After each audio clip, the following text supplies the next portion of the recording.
what Joby was saying is that they're going to be, they want to, I guess they... Reservoir. We gotta address it. For a while before clean water actually starts coming out. You can literally see the water, like, it's disgusting. I don't know what's going on.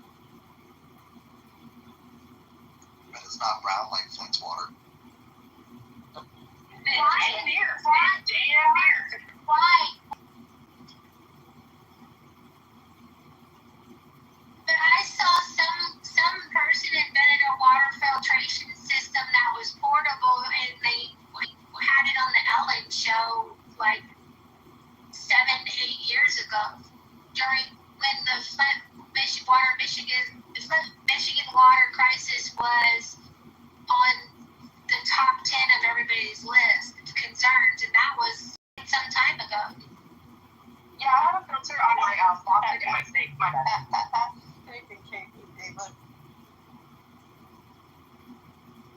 Yeah, I'm thinking I wish Kevin and Amy were still on this app. They rarely show up. Because Roger, you don't know Kevin and Aqua Amy? You don't know them? Oh, I know Aqua Amy. Yeah. Aqua Amy, but I don't know who Kevin is. Who's Kevin? That's her husband. Yeah. And their system works really well for water, but I mean, if you come to my house and you want to drink from my sprinklers when they're on, you're getting reclaimed water. But they do something to it. I don't know. But our drinking water's not bad. I still put it through a filter, though.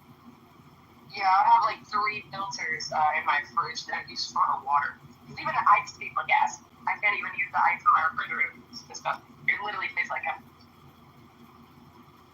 Beth, are you and I good? Because Roger knows what I did in that room.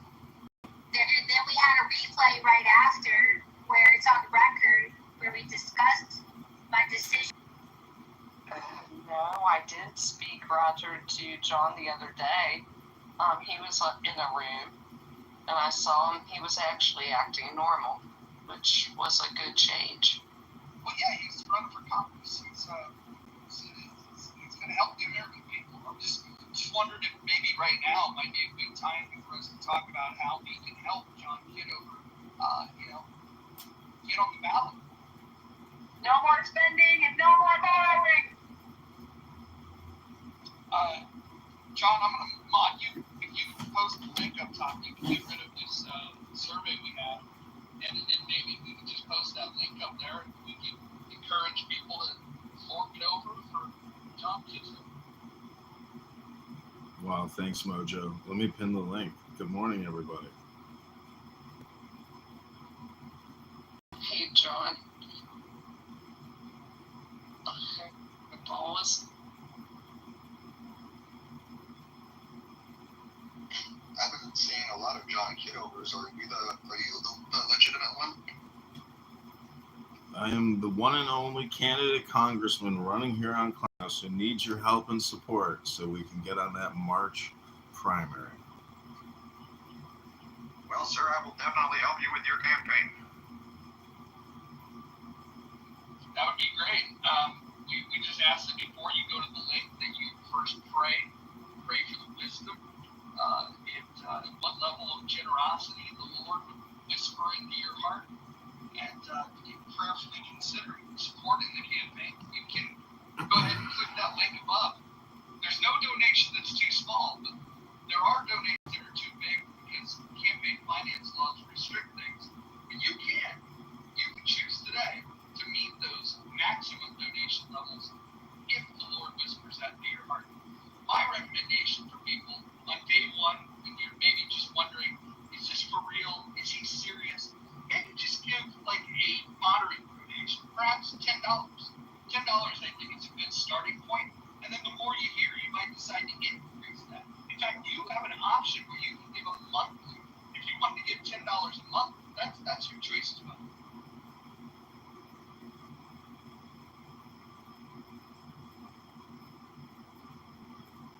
Joby, John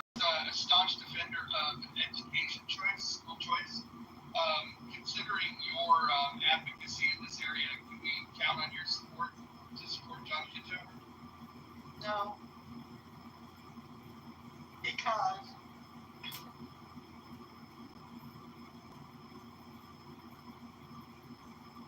You went on mute. Yeah, look, Joe B. The alternative, running as a Republican, is not going to be a staunch defender of school choice the way John Kitover is. Diane and Ed Choice.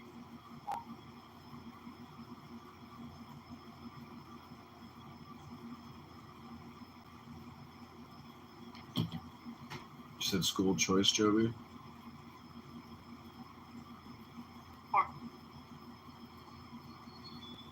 Joby, every time you speak, your mic just goes on mute. It's almost like you're not even, there's no full sentences. What's happening? Can you hear me now? That's weird. Well, you might continue to speak. Hold on, there was a person in the chat, I'm going to invite him up, that said John says the N-word. I've never heard this in my life, but I'm going to invite you up. I'd love to hear your take on this. Enlighten us. Tell us about John Kiddo. Oh, he's not coming up, I imagine.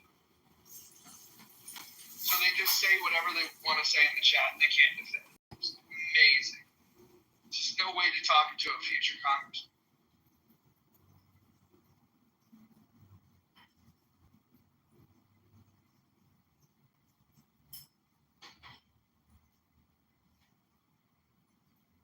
He said he's going to text a few.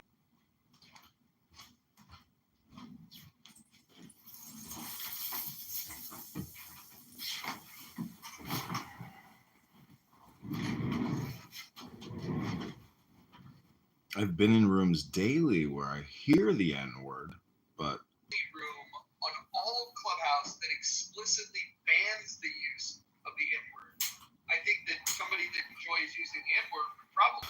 I also live stream myself on 13 different cell phones every single time I come into this app. So I think for me to be using the hard R word or the N-word hard R, and recording myself do it would be pretty stupid to do, don't you think?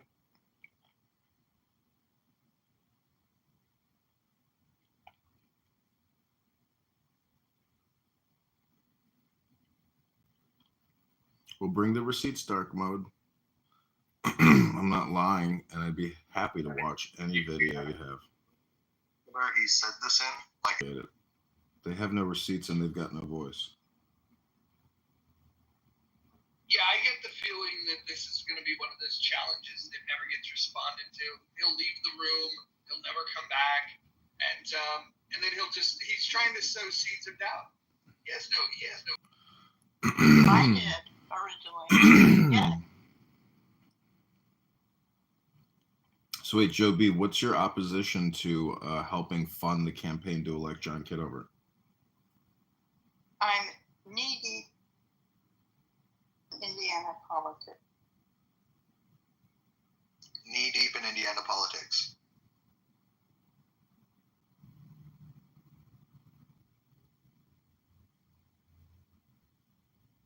What the hell does that mean? She's saying that What was that character's name? I had a trans character once. I cannot remember. I may have had an African American woman once profile. Can't remember that name either. She was in here a couple days ago, wasn't she? No. You're not No, that's not me. But I can impersonate that person. What is it? Point? Well, no, there was another one with like a southern name. She had a full name. Yeah, I can't remember the name. It was good though. You had the room going for a while. I think that was the last time I let you on the stage. This is what this app was meant for. We should have 2 to 3. We do have another person running, Mark Rice. And if there's anybody else running, I mean, you can still file for Congress right now. And it might only take you 15 minutes. If you want to talk about politics every single day up until March, which is what you're going to do. Sorry, John, but conservative dude.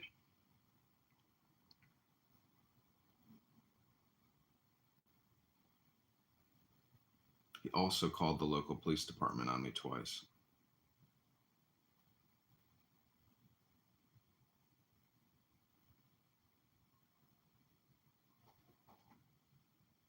Thank you, me. The insurance. Indemnity corporation, where we can offer, Clubhouse Anon insurance against your rooms just in case you're illegally and illicitly being recorded by me.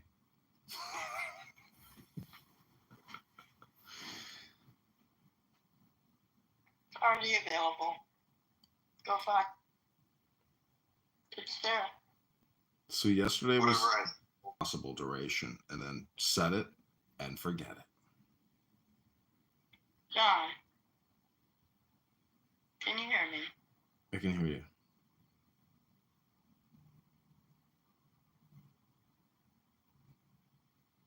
But now we can't hear you, Joby. There's something, but no one can hear you. I heard free advice, but I didn't hear what the advice was.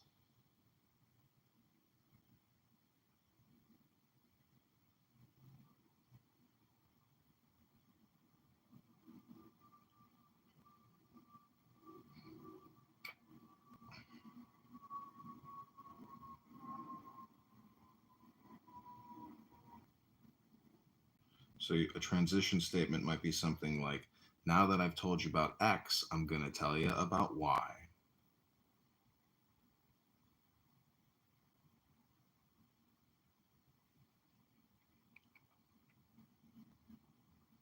A little patriotic American ASMR moment. Adams came pummeling me with. I think he's going to help the campaign.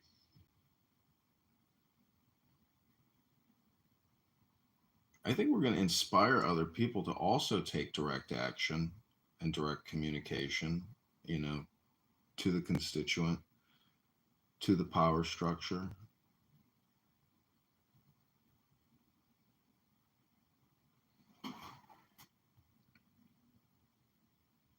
Attached to the campaign and a donation tab.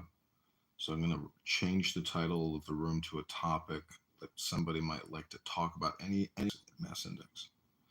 No, I don't. I think if you're gonna fuck a fat chick and you think somehow you're gonna win on that, I think transparent. I haven't changed who I am on this app. I haven't hid behind monikers. I haven't hid behind PTRs.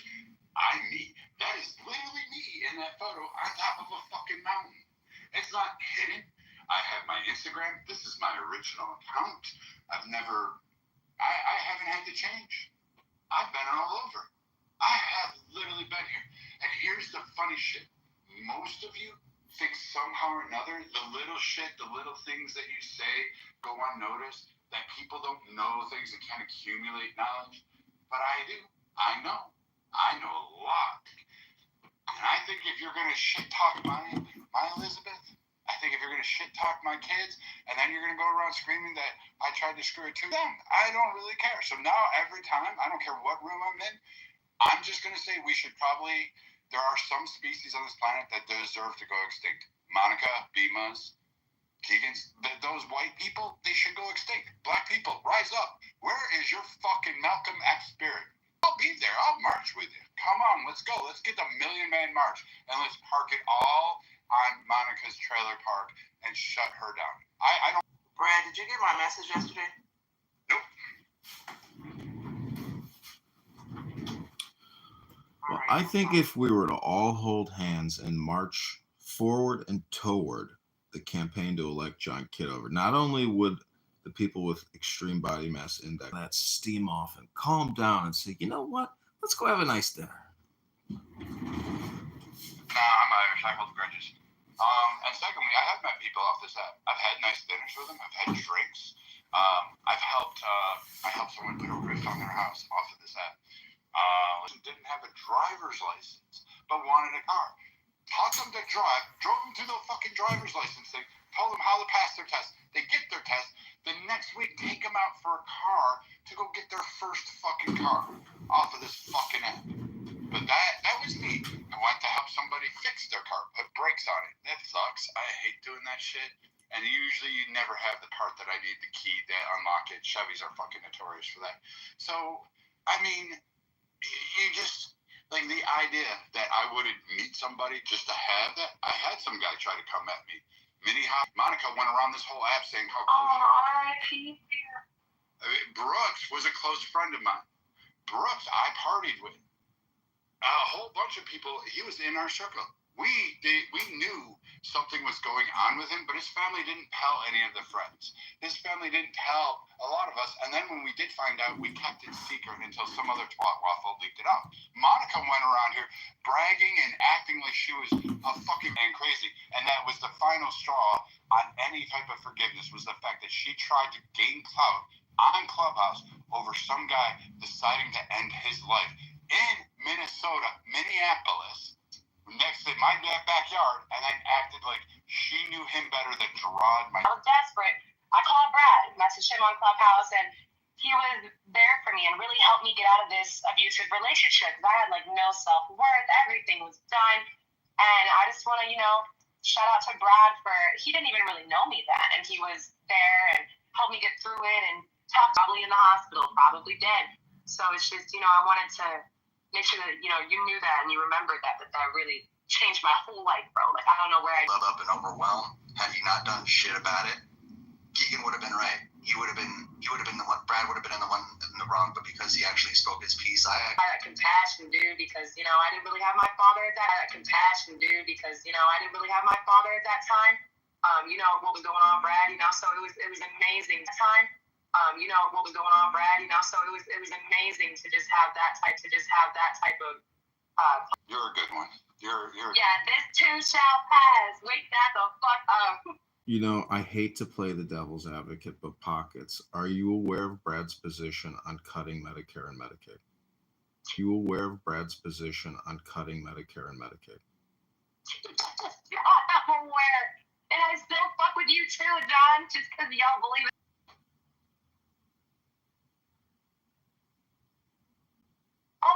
Oh my God, Shirley, I just watched it yesterday, and it is complete. God, Shirley, I just watched it yesterday, and it is complete facts.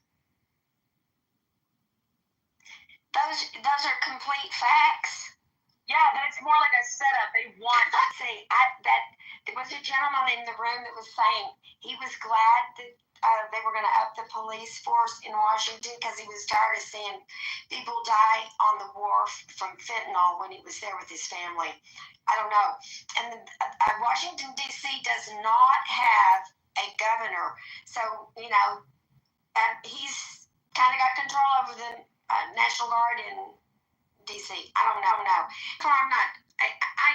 Listen, I understand history. And we're going to have to watch and see. What I thought was absolutely ridiculous is that we had 3 years of summers of burning and looting. Okay, and I kind of thought, hey, right out the bat, he said we're not going to have a summer of burning and looting. Looting and burning, and there was some of that even in Dallas. So I don't know. I'm right at this point. I'm an observer. Right. All right. Sorry, Brett. No, you're fine. There's some concerns that I have over putting troops in there. You can only do so much for 48 hours, and then he has to ask an extension for up to 30 days. So, and then it'll have to be extended and approved through Congress. What I think is the major course of problem is the prosecutions in D.C. itself. If you look back, the mayor of D.C. was bitching about the city council not providing enough substance because of the police reforms, because of some stupid shit, and congressional leaders allowing this. They didn't override it. They did override some things, but not other things. So there's kind of a complex history of that one. But what was ironic even this morning, Shirley, is that New Mexico governor announced that she's in a state of emergency for crime and drugs and homeless. So if you have a governor from the state, grand blue state of New Mexico screaming this, then Trump may not be far off, and be some common sense to this and some trepidation and caution. But I think the idea that this is trepidation, that would be a big word, wouldn't it? Trepidation, that would be a big word, wouldn't it? I would say that, while we understand the rationale behind it, and the people are the stewards of our own government. That's what the beauty of the Constitution is. It doesn't make an elected king. It doesn't give them unilateral power to do this, and we can do petitions. We can do a lot of things that the government wouldn't like. So, we're still in control of our government. So I would just say we're watching it, but this is why the Constitution is built that way. We have a lot of mechanisms to check power, in theory. It's just whether or not we're going to take them. Again, see, this is the Brad I love, the one that has the good answers. So are we ready for the bold change that's needed? Austerity, bold change? Yeah, Americans for Austerity. That's the movement that John Kitover is bringing. So if you want to make America great again, truly make it great again, you should fork it over for John Kitover. Back in the day, we had, at least I did it. I did it in numerous groups. We had a bunch of political candidates come on. We had advisors come on. I interviewed. I actually did a bunch of interviews, asked questions. Can we set up one of those kind of things to actually probe his stances? Let's see. When you take somebody and you teach them some stuff, give them the answers to the hard questions? I don't know. Yeah, but Shirley, we got to be careful. This Dr. Adams, I've known now on the app for about 4 years. There's a rumor that he is actually a political operative for Darren LaHood. That is the opponent that John has to get past in the primary. So I don't know.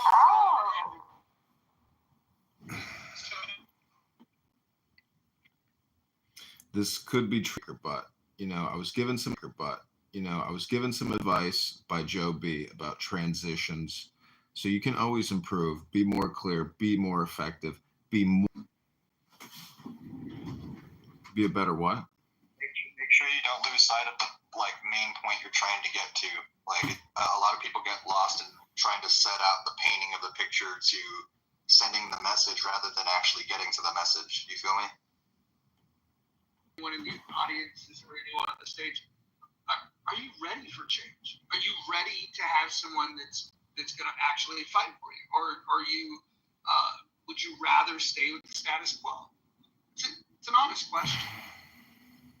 Anybody? Depends on who's bringing the change. I'm ready for change.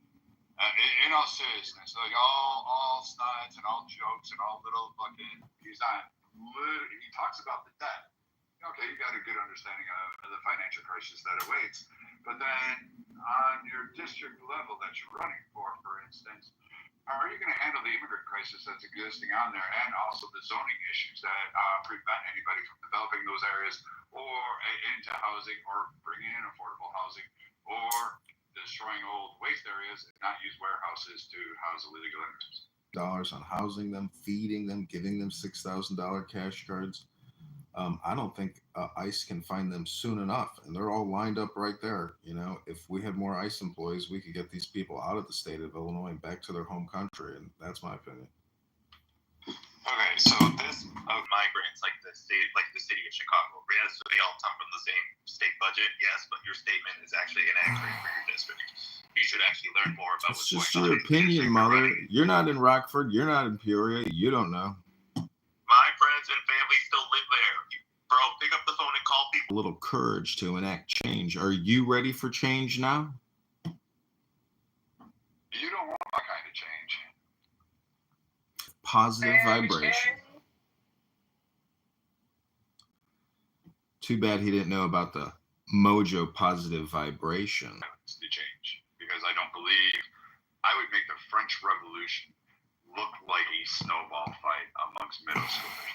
That's how I believe change is. I believe change is only brought about by revolution and violent actions. Otherwise, I have yet to see change. And even those who will say, well, the civil rights was nonviolent, it was nonviolent one way, and it was not nonviolent. They had dogs, they had hoses, they got beaten, they got fucking murdered, they got hung, they got lynched. A whole bunch of shit went on during the civil rights. So I don't believe that change doesn't happen unless you have a violent start, an initiative. And theoretically correct about change and violence, but I would just say that as the contrarian to your position who believes in peace first and what the enemies hopefully will get justice through the DOJ and Trump, but I don't believe in violence. I don't encourage violence. I believe in reading. How do you become great warriors if you can't read? No, what I'm saying is you took the time here on Clown House, to read with us. And a lot of people didn't have the courage, maybe the capability to actually read. Hakima read with us, and there were others. So, I got a little bit of wisdom out of it. I hope you got a little bit of wisdom out of it.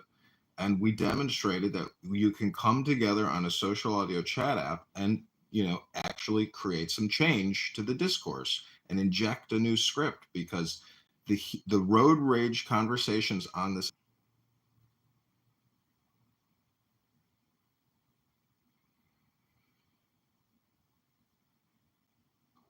Did you purposely mute yourself at the end?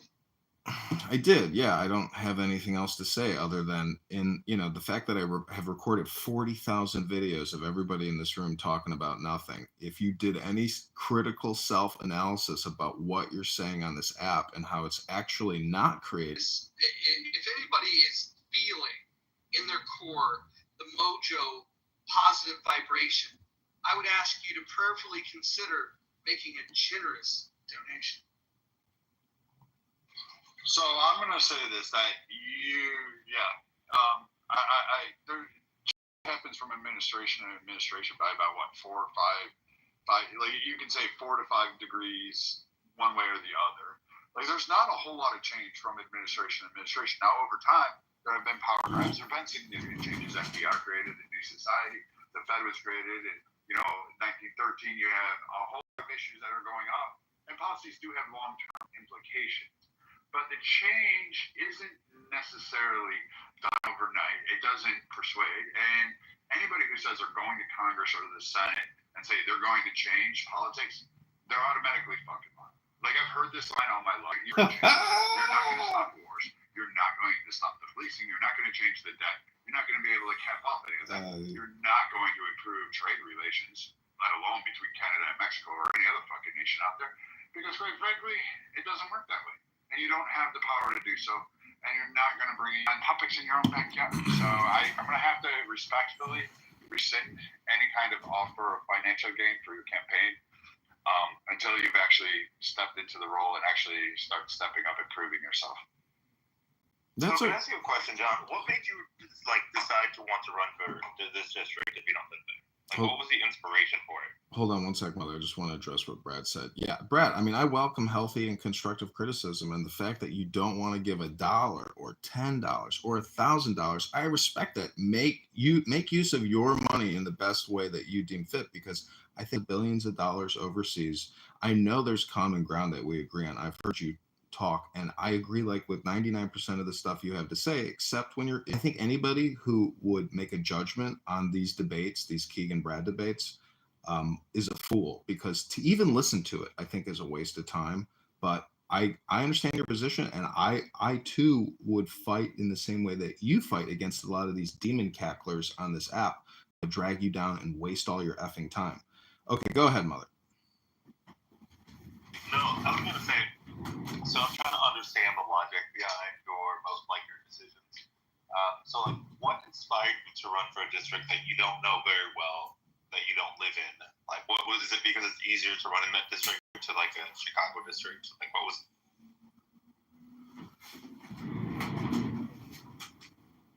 That's the first question I always get from people that want to bring the campaign down. I live in the northwest side of Chicago. I'm in Illinois. Hold on, Mother. I'm speaking. Hello? Sorry, I'm in the Matrix. Sorry, it's my fault. No, go ahead, John. Sorry, I got lost in the Matrix. Go ahead. I think I cut you off. Yeah, that's okay. What I'm saying is people who find themselves lost in the Matrix quite regularly ask this one question. You don't even live in the district. Okay, that's not a question. That's an implication saying that I'm not going to represent them better than Darren LaHood, which is an absolutely ridiculous assertion. How is $20 trillion in debt good for the people in the district of, in the 16th district of Illinois? It's not good for them. How is their property taxes and income taxes, which only go up in the state of Illinois, good for them? It's not good for them. They're not getting any kind of return on investment for their tax dollars. If you want to keep kicking the can down the road and having, $2 trillion annual deficits, keep voting for the congressperson you have. 10 years for Darren LaHood is enough. He signed a term limits pledge. He's already in violation of his term limits pledge. I too have signed that term limits pledge. And, Darren LaHood is violating his term limits pledge. No, but this is all hypothetical and fun and role play at this point, but we're actually running. We need to get signatures on these ballots. I don't know the last cutoff day when we have to turn the ballots in to the state of Illinois Election Commission. So there's a real work that has to be done. And, all the Q&A here on Clownhouse is fun.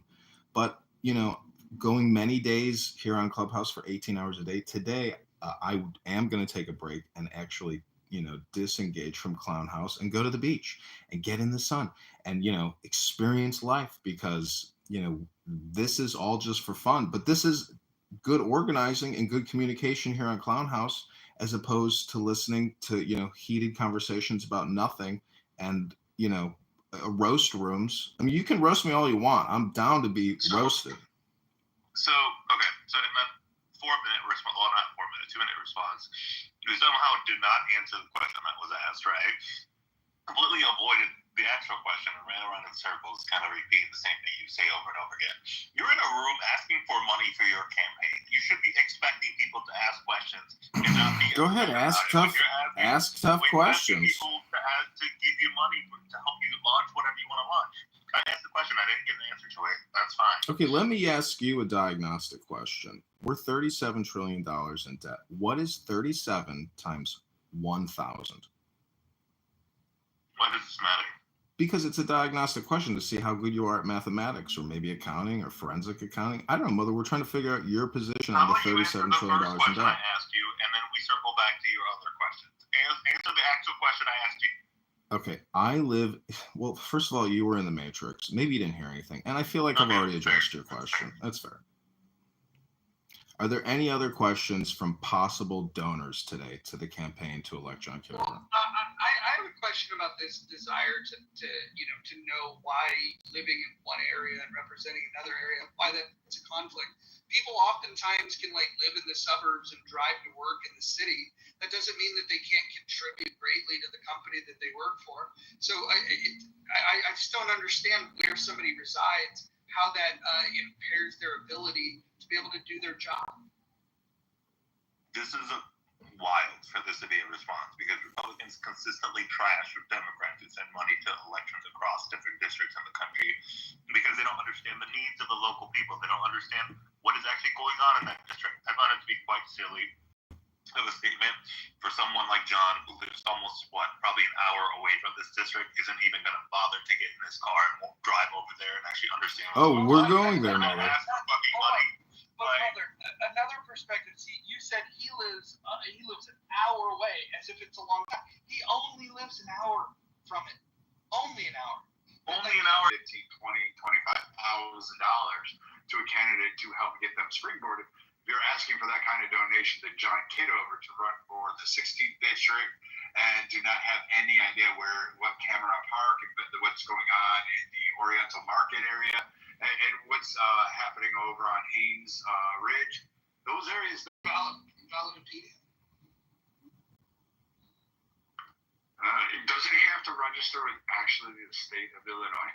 No. He is registered, but by the way, the FEC filing, he's only required to fully file with the FEC after collecting the first $5,000 in donations. Okay.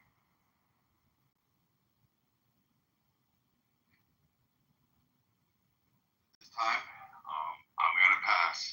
I don't see.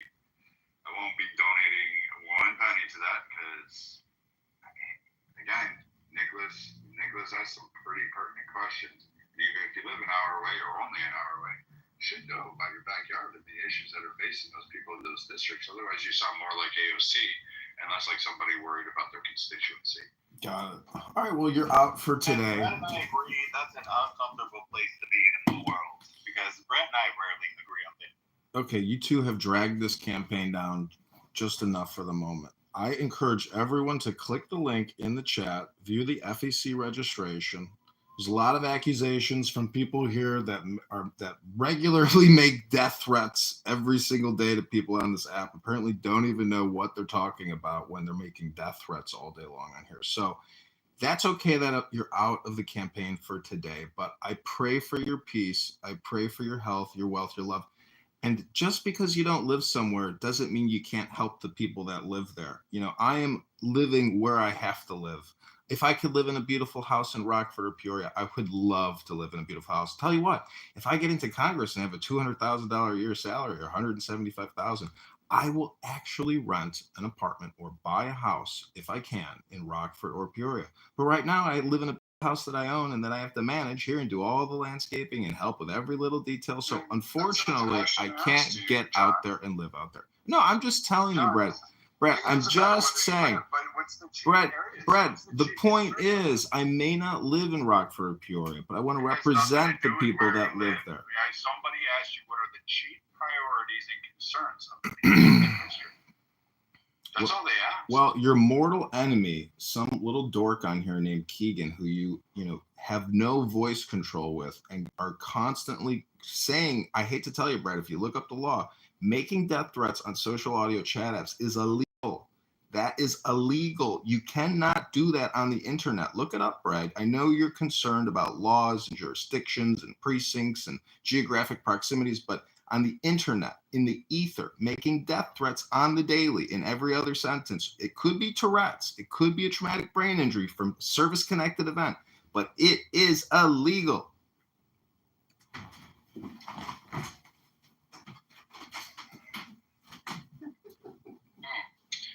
So it's a nice way to deflect. So I'm going to recommend that nobody give money until he can actually discuss the top three issues that are affecting the people of this district, the 16th congressional district, till he can actually outline the major concerns that are affecting those, particularly those in the,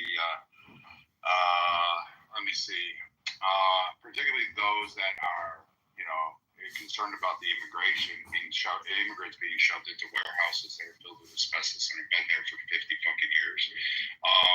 That's going under Pritzker's possibility. They asked about unemployment. The 16th district, even under the current Republican, is struggling there with employment opportunities and jobs. Dollar stores are great, but that's all right. The redistricting actually may disappear in the next year or so if Pritzker gets his way.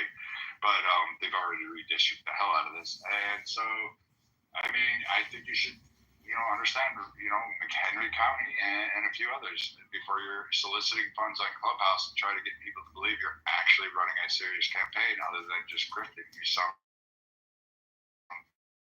their first run than somebody who's really serious about running. But maybe that was your overall intent. Listen, I did everything I could possibly do for Donald Trump and JD Vance on this app.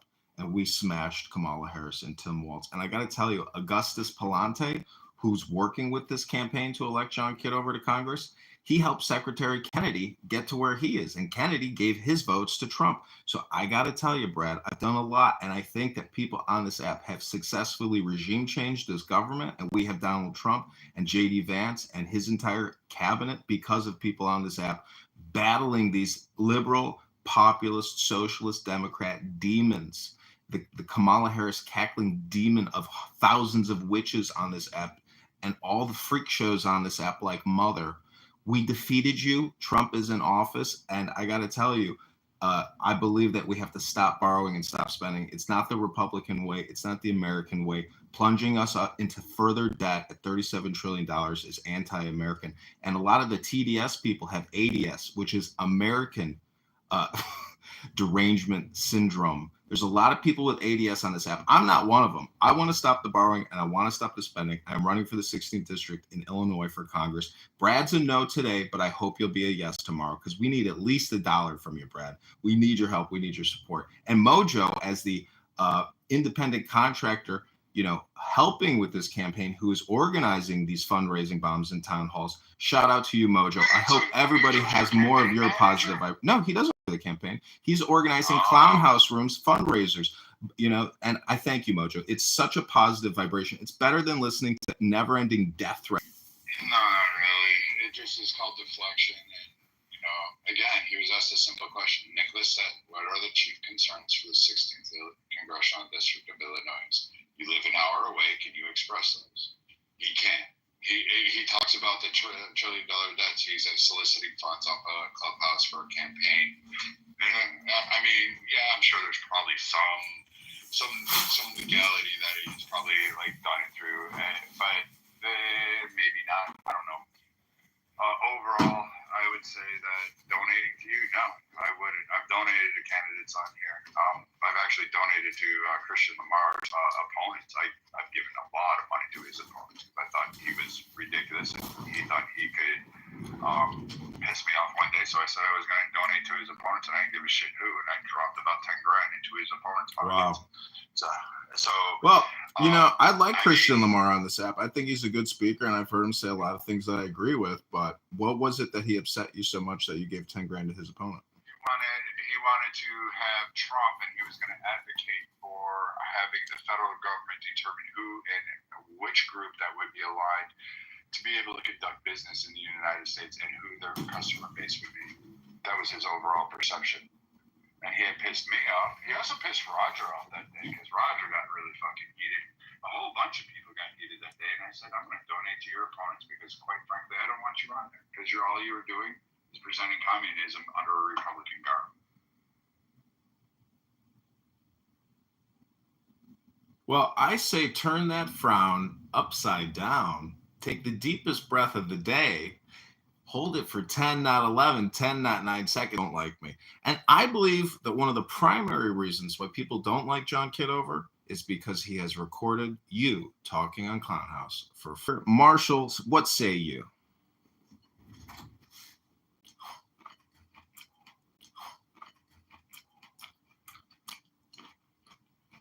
That super positive mojo vibration confirmed with Marshall that if everything was vibration, confirmed with Marshall that if everything was paid for, Marshall would come out and help the campaign. Well, that's okay, because Clown House is a decentralized campaign network. You can train the legions of volunteers right through Clubhouse, Marshall. I can train the phone representatives, John. You're welcome. Yeah, you have to. Phone representatives, John. You're welcome. Yeah, you have to train door knockers on which finger to use to ring the doorbell. It takes about 2 minutes. Extend your index finger and hit bell.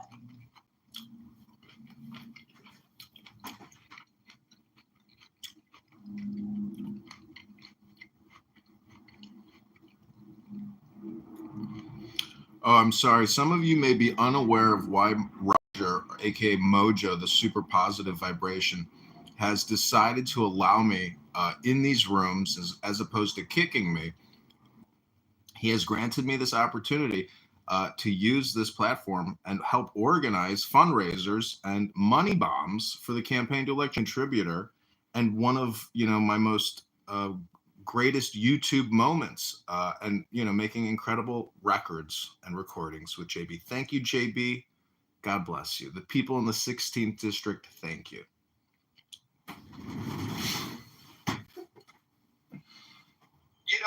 Some people are resistant to change, and I've heard this manifest in different ways throughout the last few days. I just wanted to say that that's okay that you're resistant to change. This campaign's going to be here. You'll have an opportunity. And the certificate as well. And then try to pull that off as your sub, because you also know that is, you just sent somebody to prison for making up a false claim about themselves. They actually sent him to prison and removed his seat, so he lost that one. But you do know that that individual is still active duty from the profile that you picked. We know that they're still in the service, right? You manipulated. I don't know what you're talking about. I don't know what you're talking about. Picture? John Kitover. Do you want me to send you my DD214? Your tag says kitchen, dude. Look at your image. Brad, it's a blurred photo. It's old. Yeah, I'm confused as to why it says kitchen. Brad, there was no cell phones back then. That's done with an actual digital camera. I know how they're done. I was there. It says kitchen, and your name says Kitover. I want to know why the name tag on the uniform of the gentleman in your photo says fucking kitchen, because I can blow it up and see it from here. And you have John Kitover as this thing. I want to know why you're soliciting funds under that. Because quite frankly, I get it, Mojo. You're having happy hour, but you should have picked a better candidate for that one, because he shouldn't have posted a military photo. Because you knew some veteran was going to come in and look at the nameplate and start there and look at the insignias, look at the medals, and make sure those were in order. And then all you have to do is start posting from fucking Germany today, and you somehow think that that's going to win. So no, I will not be donating. I recommend no one else donate, and I would oppose this campaign. Because, okay, Brad, I think you slandered me enough. I'm going to have to, reply to you. I hope I will respectfully reply to you. I'm going to tell everybody here my military history and my collegiate experience. In 2001, I went to the Citadel in Charleston, South Carolina, Bachelor's of Science in Business Administration with a 3.75 GPA, I believe, maybe 3.69. John, what program were you in at the Citadel? Could you tell me? I'm telling you right now. No. Tell me what program you were in that it's called, afforded you the opportunity to, quote, be an officer. Yes, I got commissioned when I graduated as a second lieutenant in the U.S. Army. I was commissioned in the Army National Guard. I took ROTC for years. That's right. It's called ROTC. That's what you do at the Citadel. You can choose Marine Corps, Air Force, Navy, Coast Guard. I chose Army. You can, huh? And I also joined what's called the SMP, the Simultaneous Membership Program. And in the summer of 2001, from June to August, I completed infantry training at Fort Benning, Georgia, and advanced infantry training there. And then after that, I got to go to Australia and study at Bond University in the Gold Coast on behalf of the Citadel. And then I transferred all those credit hours back to the Citadel, and then I finished up at the Citadel even through the U.S. military base. Can we stop this here? So you gave a whole expose about how you became an officer. So can you explain to me why the soldier in your... No, that's me and my Class A's getting commissioned. I will call fraud on this one. Okay, call fraud. Call the FBI, Brett. Go ahead. Do whatever you want to do. I don't care. FBI for anything. I'm just saying you're bullshit. I think you're one of a million people that says they're going to run. I think you're... I am running, and I was a second lieutenant in the U.S. Army National Guard, a sergeant in the U.S. Army National Guard, a PFC, an E4. That's an E7's photo. Okay. You see the gold bars? You see those beautiful butter bars on my epaulets? You know what they call those epaulets? Enlisted men's photo dipshit. This is how you can tell people in the service, because you can't identify an officer from an enlisted person. Okay, Brad. Sounds good. Everybody, if you want to go to John Kitover on Instagram, you can watch about 90 videos of Clubhouse recordings, and then you can see my actual pictures of me getting commissioned at the Citadel in Charleston, South Carolina. If you want to talk to the dozens of classmates that I have who also commissioned into military service, talk to those people. If you want to see more pictures of me in the Army, I'm more happy to post more pictures of me in the Army. It's up to you how far you want to take it. A lot of pictures of good men and women who actually wore a uniform. But you don't know the difference between an officer's and an enlisted man's. Brad, look at the gold bars on my shoulders, Brad. Right, those epaulettes aren't what you think it is. Oh, it is. Those are the gold bars when you get commissioned. And then I got a silver coin. And then I got a silver coin, and I got my first salute as an officer. Brad, I know you're not an officer, and you don't know what it's like to get your first salute as an officer. But when I got my silver coin and I got my first salute, it was, fantastic. I'm just saying you're full of shit. I think Mojo had his fun, and I'm just gonna say, hats off to the man that's wearing that uniform, which is not John Kitover. It's a guy named Kitchen, who's an E7, because you can see his rank right there. That means enlisted. I'm not too familiar with all the ups and downs of the Army. I was never in that one. But E7 would be a chief in my area. More specifically, it would be your first step as a chief. So it's after E6, which would be a senior petty officer. So I'd have to get another Army NCO to come up here and just go through whatever they have. That's great. That's great. I can't wait to get more Army veterans into the campaign, because I know there's a lot of Army veterans that are sick of the debt and the never-ending wars and the civilization rebuilding in other countries. I'm sure there's a lot of veterans who agree with me. And if you want to see my driver's license in the bottom right where it says veteran, you can see that too. If you want to see my VA card where it says service connected disabled veteran, you can see that too. It's all up to you, Brad. I'm totally transparent. You can come to Illinois, come to Chicago, inspect all my records, my boxes of VA medical documents, my boxes of Army. You, Brad. I am totally transparent and willing to prove to you whatever reasonable doubts you have. I will be on 100% prove to you. I totally believe you that you are special needs and have some like retarded things. I literally, you spend an entire room showing people that you could do headstands in your Fruit of the Loom underwear. I'm fully capable of recognizing that the fact that you walk around and have 30 phones that are all streaming, and somehow or another you're in a special needs camp. I get it. And I get the joke. It's kind of funny. But I'm not going to donate, and I wouldn't ask any of the Republicans on this side as some sort of bit of a sick fucking joke. And your hyperbole and your moral stance, I think, is kind of shit. So, again, you're trying to dupe Republicans. You got, like, what'd you say, $500 the other day? Maybe you did, maybe you didn't. I don't fucking know. But I hope nobody donates to you on this. Well, thank you very little, Brad. Thank you very little, Brad. Brad, I just got to say. I did very little. That's okay, Brad. Brad, I have towed the line with really intense drill sergeants. I have had my ear yelled in more times than I can remember. Party. This is the roast of candidate Congressman John Kitover running in the 16th District of Illinois. You've just heard a brief little sample of this roast. This barbecue party is just getting started. Can I ask what other changes you plan to make in Illinois? Marginalized communities, such as the Black. I will be right back. I'm going to go make myself a fresh cup of coffee. This roast has gotten me thirsty. I feel it's pointing out, and he can't even read the uniform and put an enlisted man's uniform on there.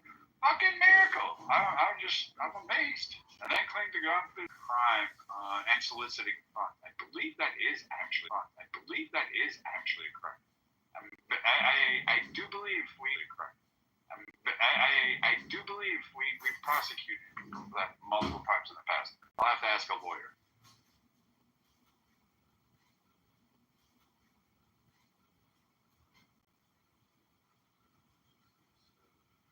Again, the guy here, John Kitover, danced upside down on a phone in a video and thought it was fun. With his pea-stained Fruit of the Loom underwear, and used to do yoga poses on that while talking about how the girls he banged last night. So this is this guy. He's not winning anything, and he doesn't want to make changes. It's just a fucking clown house grift, like he always does.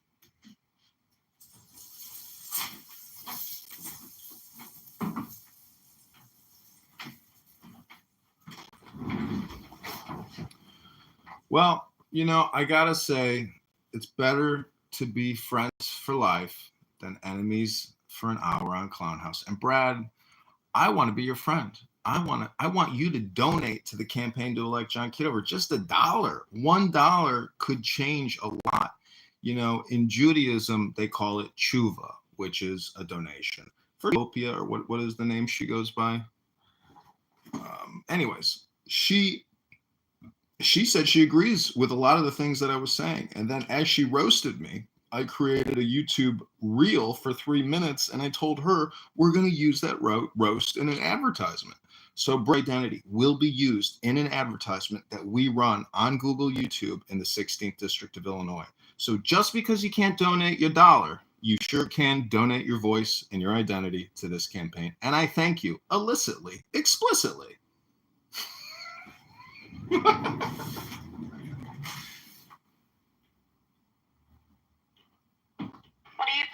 the education problems in Illinois? That's a good question.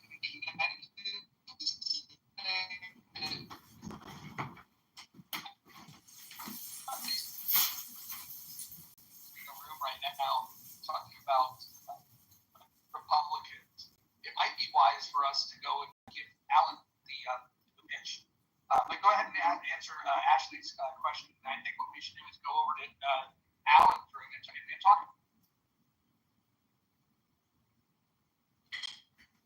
Ashley's. You could, I don't know if I'm in the Matrix or if you are, but like I only heard about half. That was probably me. Hear me now? A little better now, but it's still a little choppy. I was going to refer to Joe B on school choice, and I'm a big supporter of homeschooling. I have a huge library in my house, and it's expensive and timely, to create. It took me 5 years to build this library in my house.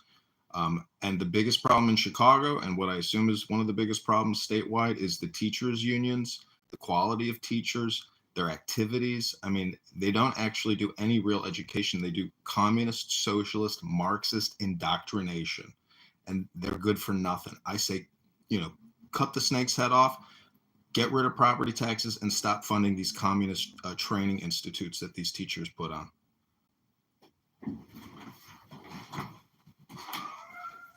But when it comes like that doesn't really answer the question, because I'm thinking of the gap in special education. That is something near and dear to my heart because, I had a little bit of a learning disability. I had to take advantage of those services. I have a child that has special needs and, she needs extra help at school. I have nieces and nephews that need help, and the programs down here are, it's pretty much non-existent. And it ruins the future for those people that are in those programs. Well, they are not doing that's so school by school. Some schools have a better special ed program than others. I would argue that kids like that would probably be better served in just a smaller school for starters. So whether it be a child with disabilities would qualify for educational savings account or something of that nature to allow them to go to alternative smaller. We're going next level, and that's okay because we need positive. We're going next level, and that's okay because we need positive, opposition. I think you're a positive optimist like me, and utilizing Roger as your campaign manager, and so that there does. Again, Roger is not the campaign manager. He has ordered this morning's content. Donate $10 or $1,000 to the campaign to elect John Kitover. That's right. It's all, ladies and gentlemen, Brad has brought the smoke. This roast room, this barbecue party organized by Mojo Positive Vibration and candidate Congressman John Kitover. I hope it's brought you the information you're looking for. Are there any other questions other than, special needs children in schools? I'd be happy to discuss funding for that and why I think you should be getting more. Since you feel okay to do fake ranks, fake service records, and you like being that imposter, what do you feel about stolen valor, since you're stealing it quite elaborately and then collecting funds under it, which is a federal crime? Listen, Brad, if you're going to accuse me of stolen valor, that could be considered slander, and I will take legal action against you. I went to the Citadel Military College in South Carolina. I was commissioned in 2005, and I was in the United States Army National Guard from 2002 to 2006. I'm more than happy to be totally transparent. You can come to my house in Chicago, and I'll show you the paperwork and open you up a German beer. How does that sound? First off, fuck the Germans. Hey, Brad, before we go to the beer, why were you in the Guard for only 4 years? But it's like a 6-year enlistment, typically. I joined in March of 2002, and I got out in August of 2006. I was medically discharged in August of 2006. Again, another lie. But not a lie. More than happy to show you my DD-214, my commissioning ceremony photos, my infantry school graduation photos. And the last name on the tag, the name is Oh, it's Kitover. And then he said he was an officer, but he put an Army enlistment uniform on. E7 rank, to be precise. No, I did not. Wait, Brad. Let me dissect this. So 4 years in the Guard, you were E7. No, I was not an E7, No, Brad. he said he was an officer. He was a, okay. He said he was Second a Lieutenant Butterbar. Did he use this? Second Lieutenant Butterbar in the U.S. Army, in the Army National Guard. You left First of the 118th Infantry, who? You left as a Butterbar after 4 years? Left as a Butterbar. After 4 years? That's correct. You cannot be a fucking Butterbar for 4 years. Oh, yes, I went to the Citadel. I got commissioned. You got a clown hat in your PTR. You're a dunce. Look at you, Haitian. You're talking to a retired military officer here. Yeah, stop recording the fucking room. That's the 420 room. Stop motherfucking sending friend requests, you fucking widow. You know fucking. Oh, you're upset about getting recorded. What was that, Haitian? Did you just call me a what? Sorry, Haitian. No profanity in the muff. Yeah, fuck. There you go, ladies. True. Sometimes I've held rooms and discussed the N-word, but not used the N-word because racism is wrong and bigotry is wrong. I love my fellow African Americans. I was baptized by an African American in the pool of the YMCA. I've worked with African Americans in the Army, at the Treasury, at Google, at Microsoft, and I got to tell you, I love African Americans. Clip that one. This has been fun. Again, I'm glad, the joke is at least explained a little bit. I hope everybody learns a lesson. Don't give money out on Clubhouse unless you can be there. Brad, I'm going to have to play the contrarian to your position. I think everybody should give John Kitover $1, $10, $1,000. That contrary position. Brad, you can't get. And someone invite Haitian up because that was unfair of him. So I'm just going to be a dick. But overall, this is why you don't give money to people on it, despite what they say. Because again, his ID that he's using under Ballotpedia, look at the link, says, guess what? Haitian, as a soldier's last name. The rank in the uniform is E7. He wouldn't be a Butterbar after 4 years. Haitian is absolutely correct. And Haitian, I didn't invite you up, but I ran out of repeated things to invite you up with. Yeah, somebody invite Haitian up. This is messed up to put him down there. I sent an invite. I'm not sure how the room runs, so I just kind of just moved John down because he moved Haitian down. But again, this goes to the grifters and the scam things. Don't give fucking people money on this app unless you're prepared to lose it. I don't care if it's $1. I don't care if it's 10, 25, thousands of dollars. If you're going to invest your money into somebody, make sure you know and make sure it's for a cause you can believe in. And look things up first. Don't give money to fucking idiots like this. This guy's been on here for 5 years doing the same shtick. And it's just a joke to just see. And apparently he's saying he already got $500 off of people here. That's pretty sick. And it's really ridiculous. And if you don't believe me, go to Ballotpedia, look John Kitover up, zoom in on the picture. You will see an E7 rank. You will see a soldier with the last name Kitchen. And then you can look up that soldier, and you can see, you can view his Instagram photos with all his little posts and all that stuff. That's not an E7 rank. That's a military intelligence insignia on the front breast pocket or on the front breast lapel of my, Stolen valor. I'm going to call stolen valor. Okay, well then it's slander. And we're going to file the first lawsuit on behalf of the campaign! You fucking use a military man's fucking picture, and then you're soliciting funds on that.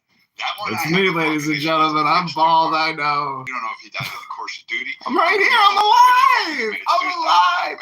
I am alive. And as far as I'm concerned, the joke's up, and it's pretty fucking disgusting that it went this long and that you utilized a fucking veteran to have. I'm alive. And there isn't nobody, and you would get your ass beat in. I can promise you that. Go to your VFW post. I dare you to go out there and fucking talk the shit you do at the bar with a whole bunch of them before your teeth get fucking railed in on the bar there while they're drinking their whiskey. He's like Nathan's Army, isn't he? And maybe Eric? Nathan is, yeah. Yeah, Eric. Cool, like this shit's so wild. I'm just thinking Cholos and people. And I modded Brad, FYI, because I really don't care how things turn out. But yeah, I don't like it when people grift off of fucking soldiers. I just don't. Not grifting.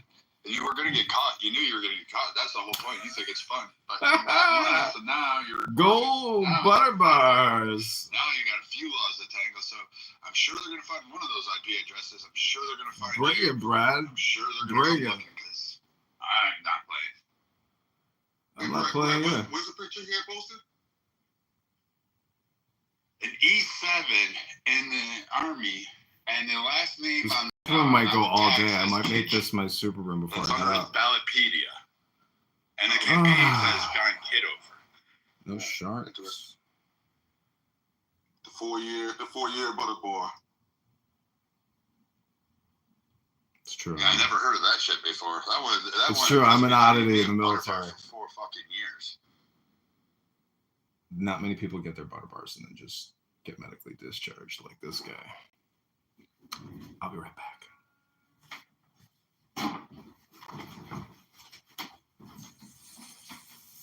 All right, I leave it to you guys.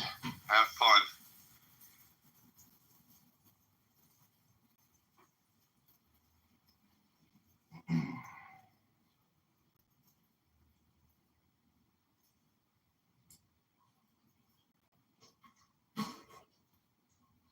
I invited him back up because it's not my room. Yeah, I have a question for him as well, if he doesn't mind.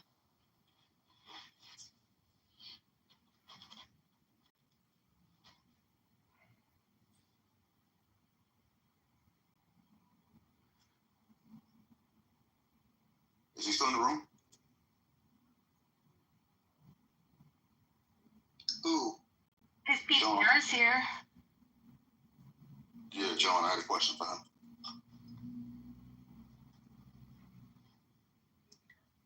Hold on, I'm looking at it, and the picture is quite fuzzy. Is he talking about his name tag? Because the name tag definitely says Kitover. I don't know what he's talking about. I was kind of looking at it's if you click at the link at the top, you can see the picture in question. I don't do links. Sorry.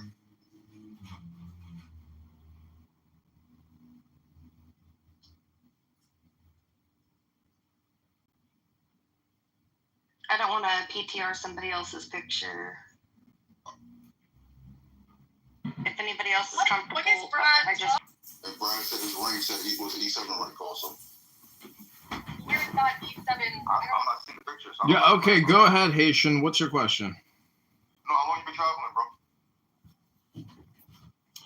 Well, I'm 42 years old. If you're referring to Freemasonry, I'm not a Freemason. Sonic symbols and not even was fucking Mason. I got it. I don't understand why this is being contested. That's clearly his photo. I can tell that's John. Holly, welcome to the internet. Welcome to the roast. It's a roast. This app is a barbecue. That's what's happening here. And I'm okay with that. I accept it. That's a you problem. I'm not seeing the picture, period. I'm not looking for it. I'm not looking at it. Brian was saying he was wearing the E7 rank, and he's saying he was second lieutenant. That's what Brian was saying. His right pocket, dress pocket, says name tag that says Kitover, but it's just a plain name tag. It's not like a ranking or anything. Dark green with gold buttons, and he's got a tie on. He's like accepting an award or something. Or so the rank is there. Where would the rank be? What do you see on the shoulders? It's on the shoulders. I'm a butter bar, and the insignia on the front is the intelligence insignia, which looks like a star. Yeah, no, that's between him and Brad. I didn't see the fucking picture, so. There's just like buttons. Kitchen. They have to see kitchen anywhere. Yo, man, cool. Put the shit in your picture, man, cool. You can also go to Instagram, and my profile name is John Kitover. You can scroll past all the videos from Politically Correct of you, Haitian talking, and then you can get to my actual military second lieutenant, commissioning ceremony from the Citadel. Totally up to you to figure it out. But ladies and gentlemen, this is not a question of stolen valor. This is a question of stealing $37 trillion and $2 trillion a year that we don't collect in taxes. Go to johnforcongress.com or click that link above right now to give 10, not 11, 10, not $9. Oh, yeah, Brad. John. Want to get that back, John? Or should I call you claim that's like. Wait, did you just say $100? I'm over here dancing right now. Please hold. Yeah, but you said Trump was a great president, so I can't do it, bro. You can't send it down. I thought you. They say join the dance and the partners will find themselves. I'm dancing again. He's dancing, dancing, dancing.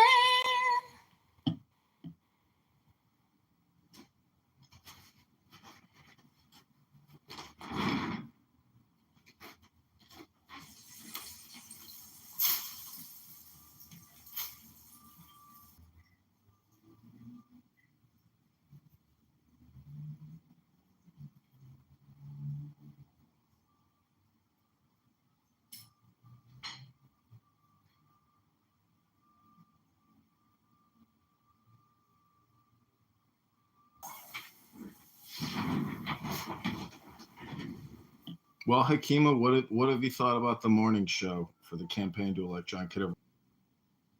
Very much so. You know, but I mean, I am being serious. I am concerned about this state.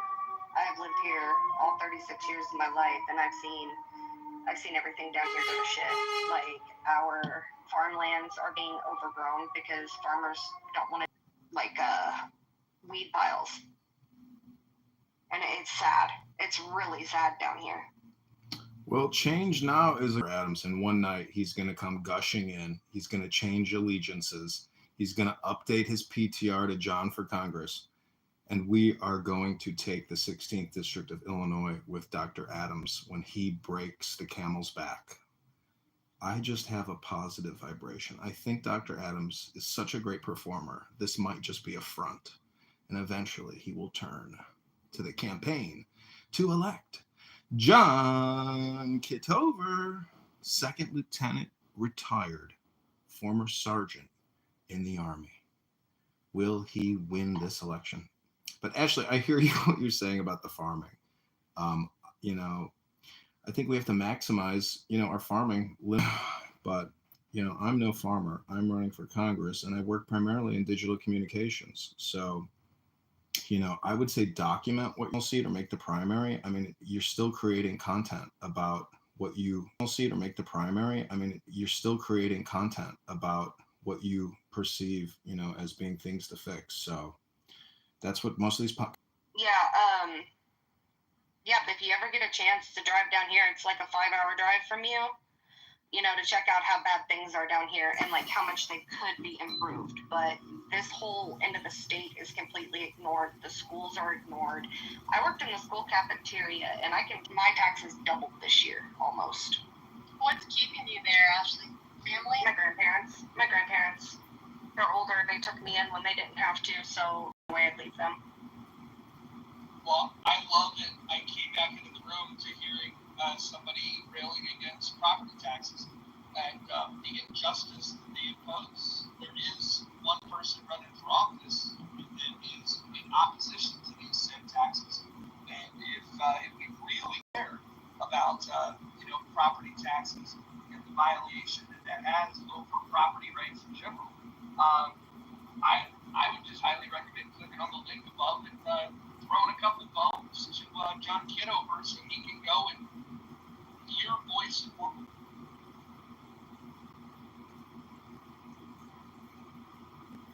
If I had the money, I would donate, but I don't right now. Us with the campaign digitally, and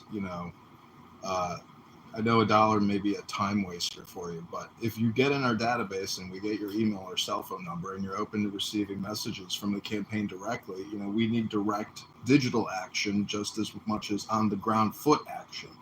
So your digital footprint and your digital activity can be even more valuable sometimes than on the ground action. Your retweets, your reposts, Well, if you ever run down here in my district, I'd help knock on doors and everything if you could bring awareness down here, because it's a waste. Like, it could be a good area here. Well, who is your congressperson in your district? Let me look it up. I can't remember off the top of my head.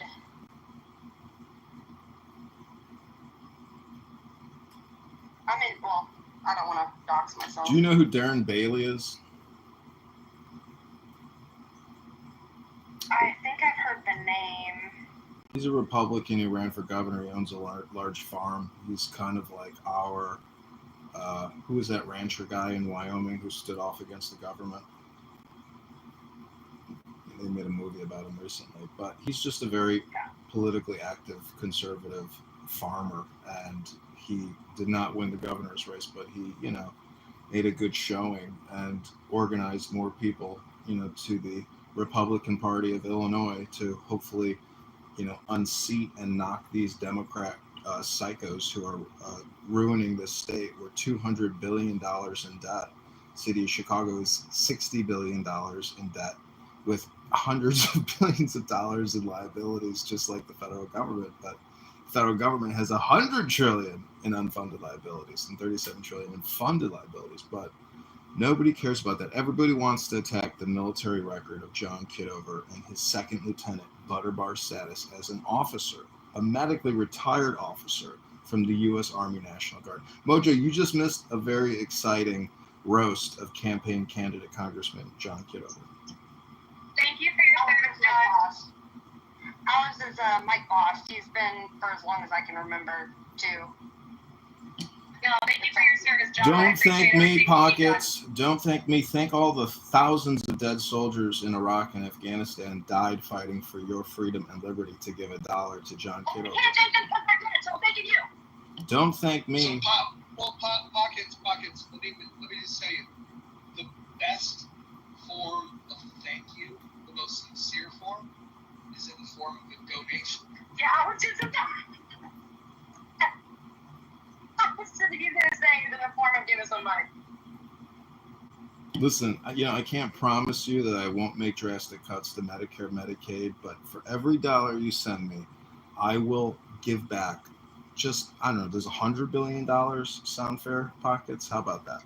No, I support what you're doing. I think it's just the fact that I am just more emotionally invested and not thinking as logically, because I do work with seniors and I'm very close with a lot of them, so I feel like my emotions do get in the way of my. Ashley, do you ever have the opportunity to go to your local county boat? Remember, he's on the boat. So. Well, I don't know what he does. So he goes off? He's gone for 28 days. Yeah. He's away for 28 long days. This time it was 5 weeks, though, because he went to school. Wait, hold on. Your man takes off for 28 days at a time? Yeah, he works on a towboat. Oh. How do you... He's actually almost a steersman. How do you satisfy your needs? I was going to point you to some resources if you needed them, but it sounds like you got it figured out. Oh no, I'm 36 years old. I've done figured everything out. I think toys are the creation of the devil. Chase games. Hashtag chase games. Vibrators are the devil's toy. I feel like they give you false hope for what is reality, right? Because no dude is going 1,000 miles per minute on my vagina. Like, it's just never happened. So I feel like, we gotta get rid of all these toys. It's their lives. Amen.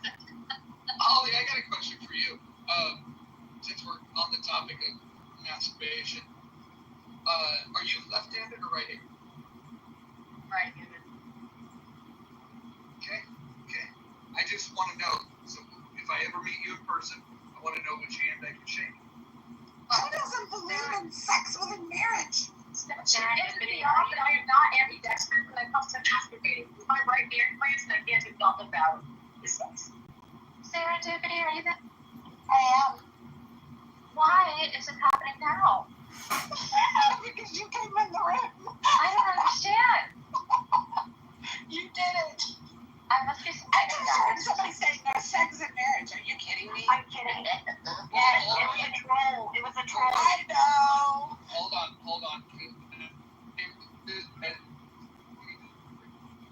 I would love to hear what you have to say. Yeah, look at God. Look at God. Mojo is telling me magic, so which means he can't scream at us for interrupting him either. Ooh, that's an accent. Jehovah was like, don't worry about it, Mojo. You're not saying anything. Oh, I like being yelled at by Mojo. Other people, not so much, but when I'm you just get gonna all say, passionate, heated, And I'm like, what else? Okay.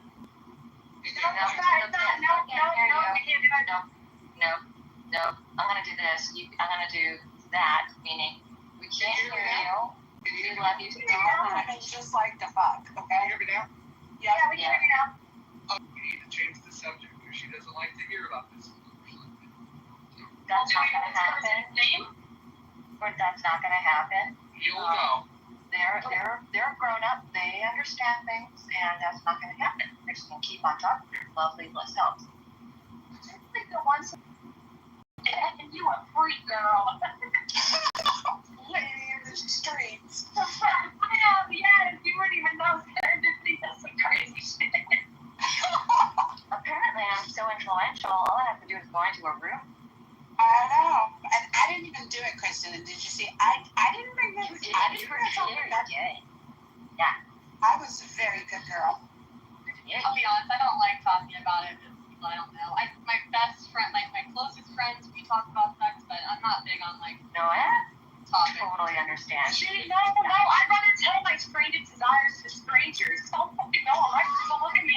My friends will look at me and be like, I'm never sleeping over your house again. You know what I mean? So, yeah. I'm feeling very judged. Can I make a Of suggestion? course. Yes. Okay.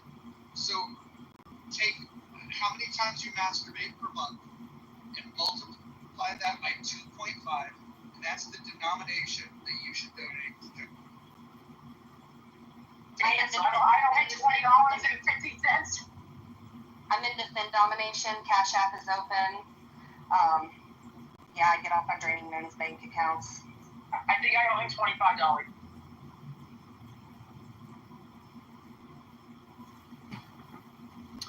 I gotta say that was Cash App and bio? that was an intense roast room. It's not really. I Who thoroughly roasted you, Don? I'm so confused. Did I miss it? Brad really roasted me because he was Yeah, I upset. want to go back to that. He was very upset that he never made it to an officer status in the U.S. Army. You know, and I respect his service and I respect his strength and courage.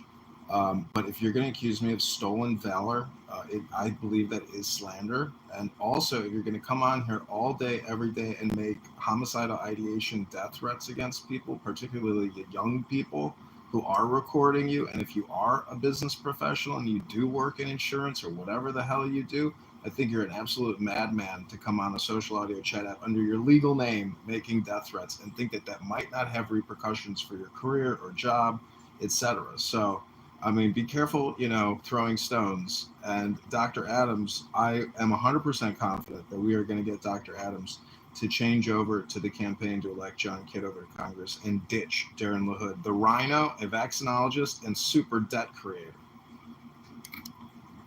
I just don't get what picture he was referring to. The one on Wikipedia clearly says Kitover. I don't see kitchen anywhere. Yeah, and I Googled you, John. I Googled you. You're fucking everywhere. It's not really hard to find you. I was really dying yesterday when people kept saying, like, you're not who you say you are. I'm like, but he's literally everywhere online. Like, you go to your YouTube, you see your face, you hear the voice. It's the same. I don't understand what's going on. And the young man in the Wikipedia photo that Brad referenced. That's a commissioning ceremony photo. Yeah, that's when I got my butter bars pinned on when I was made a second lieutenant. You can't take away that nose, man. You got a very right, Ashley. I mean, I think you and me were in the chat. We're like, what the fuck is going on? Like, I just didn't. For his eyes, is he having a hard time seeing? I mean, I love Brad. I'm just saying, it clearly did say Kitover. I didn't see any other place on his shirt that said. It's a real thing, Holly, that, like, if you think something is there, you're going to see it sometimes. People are just, like, they believe it so hard sometimes, it's what they see, and you can't prove wrong. He did not have a monocle, and there was a cornucopia in Fruit Loop. I don't care what anyone says. And Pokemon did have a black tail. He did have that shit. I hate that shit. Like, it makes me so mad that has me questioning if I'm retarded or not. So, What about the girls? 4 copies. Mine was like Sinbad. I was like, no,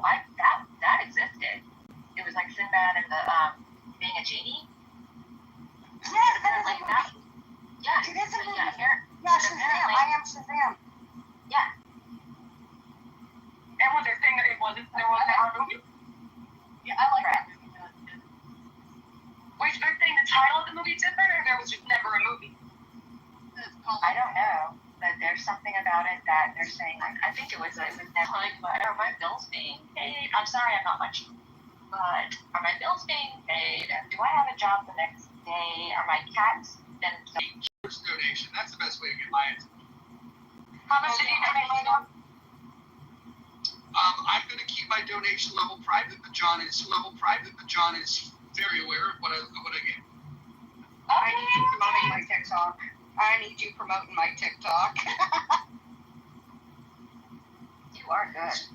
So, real quick question, Kristen. I don't want to put any pressure on you, but so in your support of John Kitover's campaign, are you prepared to like and share the images? Are you able to volunteer in images? Are you able to volunteer in a different way?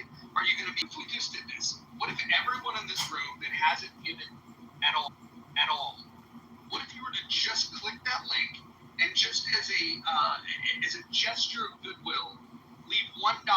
Doesn't mean that'll be the last dollar. Maybe it is the last dollar you leave. But what if everyone in this room right now and give $1 right now, just to recognize that we are in support? It's $1.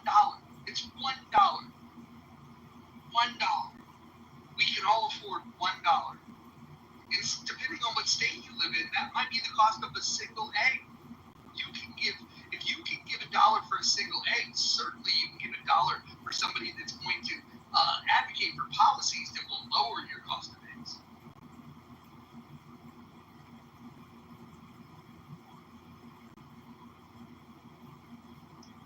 If you wanted my personal information, Mojo, all you had to do is I have no access to this information whatsoever.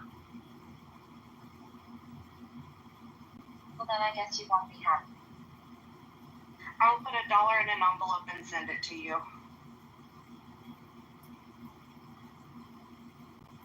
I just have cash. I want to speak to the people in the GOO. People that are well-resourced, like Dr. I think Adams. you have been, but I could be wrong. Well, Dr. Adams he's a doctor, for crying out loud. As a doctor, I'm sure he has an excellent salary. I think we can get Dr. Adams to part with at least one of his hard-earned dollars today. Dr. Adams, please let us know once you click the button and you've given your support for John Kitover.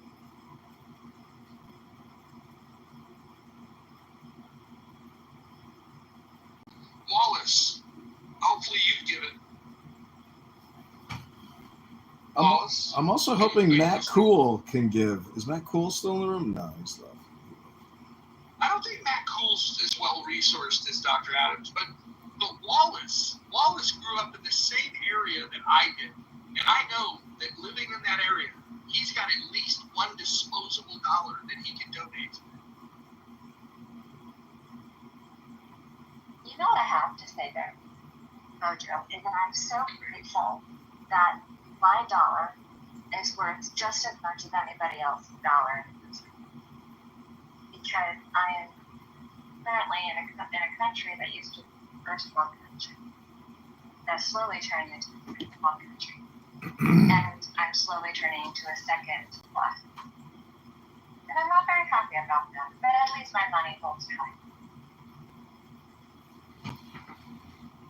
Well, don't forget about the Clubhouse Anonymous. I think that by giving money to this campaign, it's a better investment than even investing in Clubhouse Anonymous, because I already have a Clubhouse Anonymous. And if there are conversations that you'd like to anonymously listen on through my YouTube, Instagram, or X account, or Clubhouse accounts, you don't even have to pay the $5 to get the anonymous feature.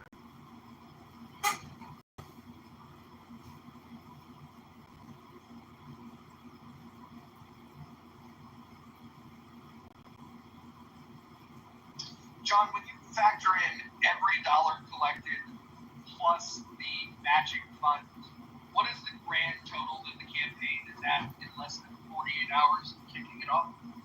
We're at $1,100. Wow. Wow. And that's less than 48 hours. Imagine where we're going to be 2 weeks in. I know. I have 2 offices in my house, and I know if I want to do more, I got to be in the other room and let these rooms run. I think disengaging and doing controlling my time is a challenge with the stickiness of creating these types of rooms. But the Craigslist ads are not generating responses, so I have to find another way. It could be Facebook, and there's more work I need to do to get campaign volunteers. When I ran for committee person, I had people coming out of the woodworks to help me. But this, because there's a lot less people involved in the geographic proximity of Rockford and Peoria, but connecting with real people on the ground there that are sick of Darren LaHood is who I need to find. I would reach out to a guy by the name of Ken Matz. He's an elected member of the state executive committee of the Libertarian Party, and just connect with him. Ken Matz. Mattes. You can find him if you look up the Libertarian Party of Illinois. It's on the website. Reach out to him directly. You can mention Roger Mayhem and just say that you want to bend his ear a little bit and see if he's interested in discussing ways to defeat LaHood.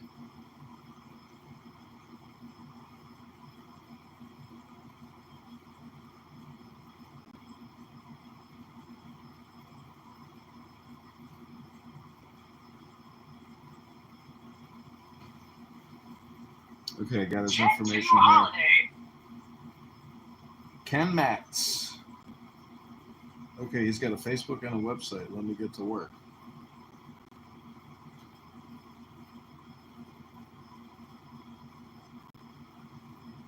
He's also on this app, so you can tell him that he can come join any of these conversations on here if he'd like. If that's easier for him. But a private conversation would probably be a good addition.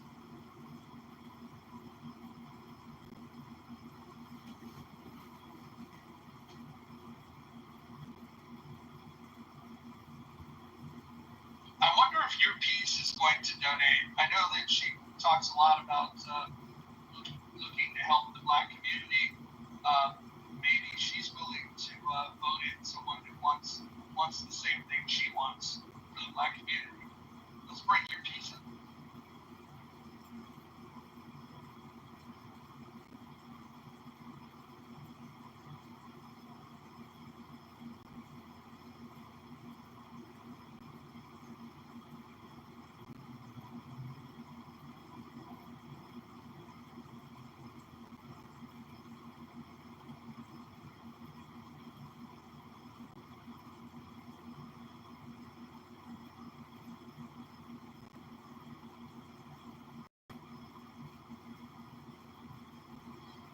Yes, your piece.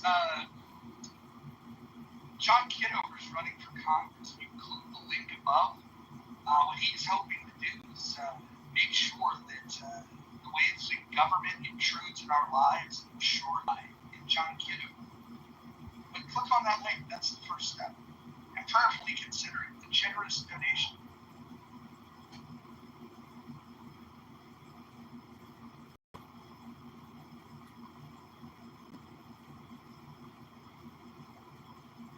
I have a question.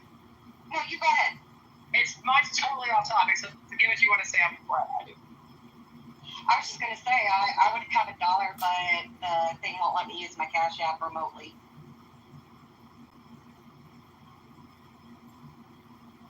You can use your credit card, debit card, Apple Pay. I know, I just prefer, if it's not a well-known site, to use my Cash App, and I can't find my card.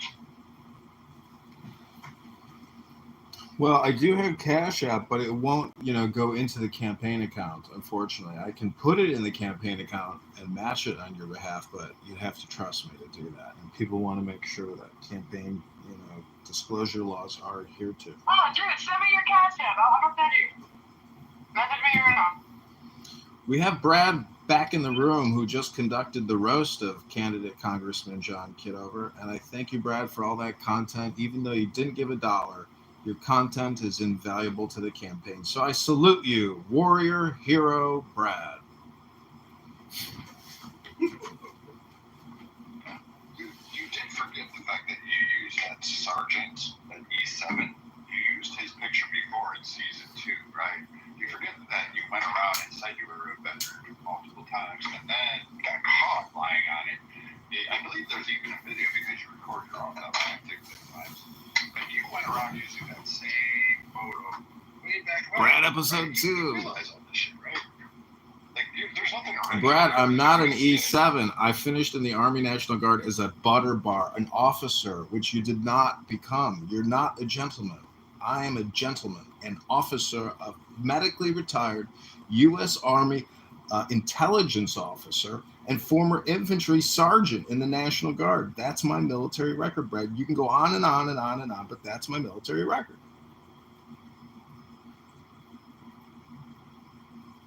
So you're soliciting funds for a campaign as a veteran, correct? 100% correct. Okay, so you realize it's a federal crime, right? Go ahead and file the federal charges, and then you can have my DD-214s, and then maybe if you keep making death threats on Clubhouse, you too will have federal charges. Hey, go ahead, I don't care. Brad, I gotta ask you, I'm confused. Okay, you said the photo on Ballotpedia, right? Correct, yeah. He's used this before. You remember this? Okay. But He got exposed. The veteran who actually was on that photo came onto Clubhouse saying, "Why are you using my grad?" Brad, you may have a traumatic brain injury, but that never happened. Brad, that is 100% John. I don't understand. That is definitely his face. And Holly. it says Kitover. Wait, it says Kitover on the name tag. No, it doesn't. It says kitchen. Honey, zoom in. It 100%. It does not. It says kitchen. You better look it up. And it's also not an officer's uniform. It is. It's a Class A I uniform. zoomed in. It says Kitover. No, it doesn't. Sorry. Run your AI algorithm. Even other people looked it up and said, "Oh, it does say kitchen." Brad, you're going to have egg all over your face on this one. I hate to break the bad news to you, but I am a veteran, and I'm a graduate of the Citadel Military College in Charleston, South Carolina. I hate to break that news to you, but it's the truth. I'm not doing stolen valor, and I'm not lying. That's And, all right. don't know what to tell So you. what's the oath you take? Just give me the first 2 sentences. The oath, the swearing-in ceremony? Where you come right in? The oath, yeah. Just give me I, John Kitover, do solemnly swear to uphold and, allegiance. It's not like I have it memorized, Brad. Definitely him. I'm like actually kind of concerned for you right now. Like it definitely says Kitover, and it's clearly his face. Like there's just no doubt about it. Pull a picture out, do a Google search, and it'll say kitchen on the last name. Ask your AI, identify the soldier and their rank on there. And I'm not making anything up. If you want to come to Chicago, I will invite you into my office and show you all of my military records and, show you pictures and prove to you who I am that I say I am. Also, you wouldn't be a butter bar for 4 years in the military. That just doesn't happen. I wasn't a butter bar in the military for 4 years. I was first a PFC, a specialist, and then a sergeant in the U.S. Army National Guard in the infantry. And then when I graduated college in 2005, I became a butter bar. And then I was medically discharged in August of 2006. And soliciting funds as a veteran or proposing as a veteran, that is stolen valor. And it is. It's not stolen valor. I'm a Service Connect disabled veteran, Brad. What you're doing is slander, sir, and you're no gentleman. And if you keep doing it, I will find a lawyer in Chicago to send you a suit. You're making false accusations. You may have a traumatic brain injury. I don't know, but what you're doing is not genuine, sir. I'm being transparent here, but I am going to disengage from Clown House today. And, it gets very tiresome, and I need to essentially meditate, focus on my health, because a good congressional candidate takes care of himself.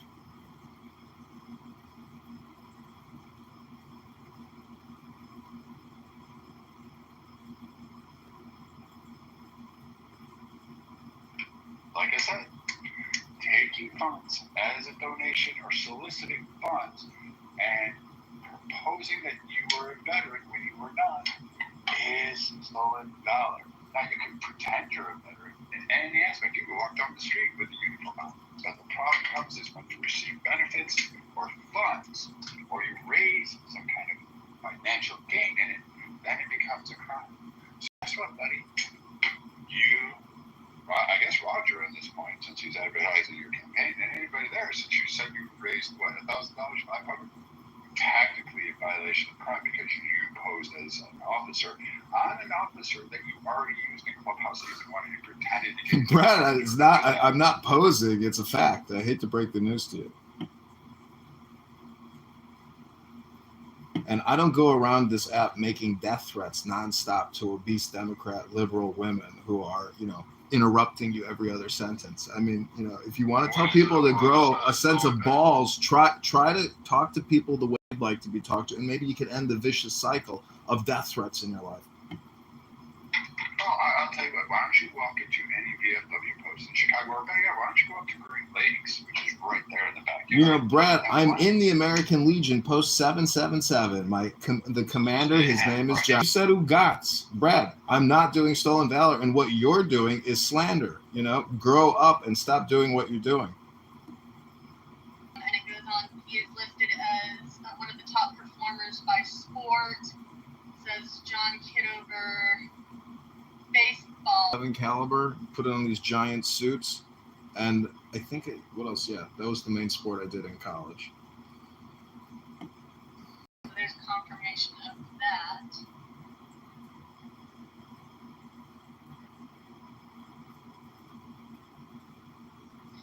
As this evidence presents itself, Brad, are you willing to apologize as the evidence presents itself? No, because this picture's already been used before and you got called out on it by the actual guy. This is not Edmund's, he's not a veteran. Lauren, he didn't start. Sorry. He's full of shit. Lauren. And he's collecting funds on it. He got called out for this shit Season 1 and Season 2 using the same fucking photo. Because he went on somebody's Instagram, one of the veterans that was on here, and took his photo. That's how you get this. Brad, I'm not going to go all day, but you may force me to defend my character that you're impugning and creating a slanderous libel trail on my YouTube live stream. But you know what? I let it go because I know that Clubhouse is a roast room. It's a roast show. And running for Congress takes a lot of strength and courage that you can only develop and perfect through military service, in my opinion. Having been to the Citadel, graduating as a second lieutenant, going through 4 years of ROTC, serving in advanced infantry training in Fort Benning, Georgia, working with generals, colonels, all the time in communication, going to a general's office, going to a colonel's office, doing real military communication.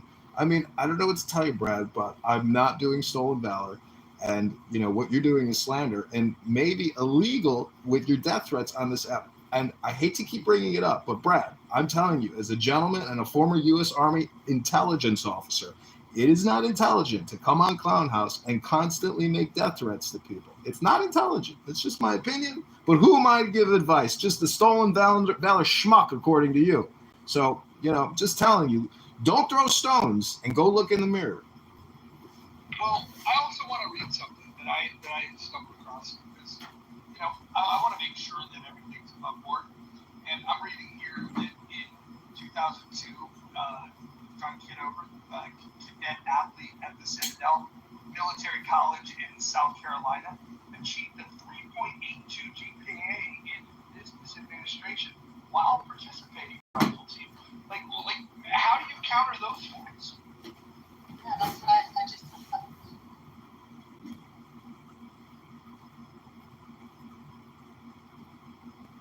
And I mean, I guess where I'm stumped is it's so obvious that the photo is Sergeant Major that we made it to an officer. No, the motherfucker would be 50. Sergeant Major that we made it to an officer. No, the motherfucker would be 50 fucking years old. Sergeant Major? What are you talking about? I never claimed to be a sergeant. Officer? Yeah, and then you went to. That's called graduating college at the. Officer? Yeah, and then you went to. That's called graduating college at the Citadel, Brad. The Citadel. Yeah. With 15 phones in front of him. Like, yeah, okay. Pee stains? What are you talking about? Pee stains? Who's got pee stains on their clothing? That's disgusting. Instagram photos, Holly, and you tell me this guy with the 20 phones in front. Yeah, Brett, why have you never...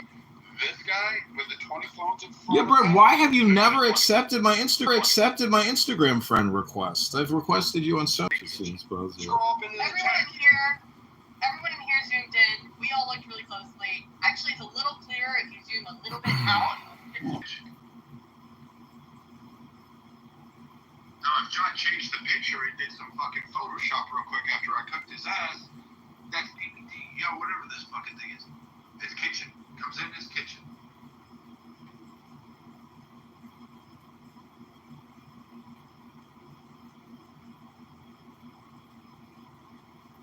I've seen Kitover. Thank you, Hakima. So I'm going to put my Instagram profile in the chat. Scroll down to the bottom of the profile. You can see more military photos. And Hakima, and I'm going to upload a special military photo from Fort Benning, Georgia, where I'm with 2 African-American men in the field taking a photo. We were good friends.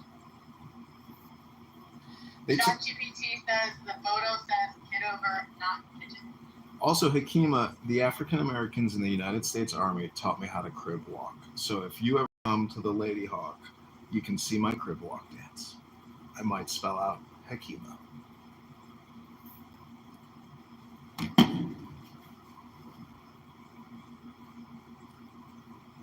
There we have it, ladies and gentlemen, the roast of candidate Congressman John Kitover, former U.S. Army officer in the intelligence of the United States Army. That's right.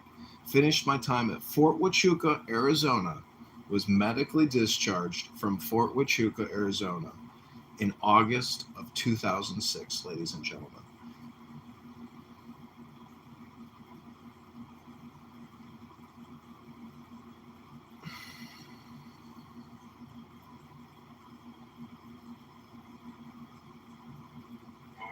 Ballotpedia and pulled it up, it literally said kitchen. So I don't know what you guys are looking at because I still have it on the tab up here and I still have the photo.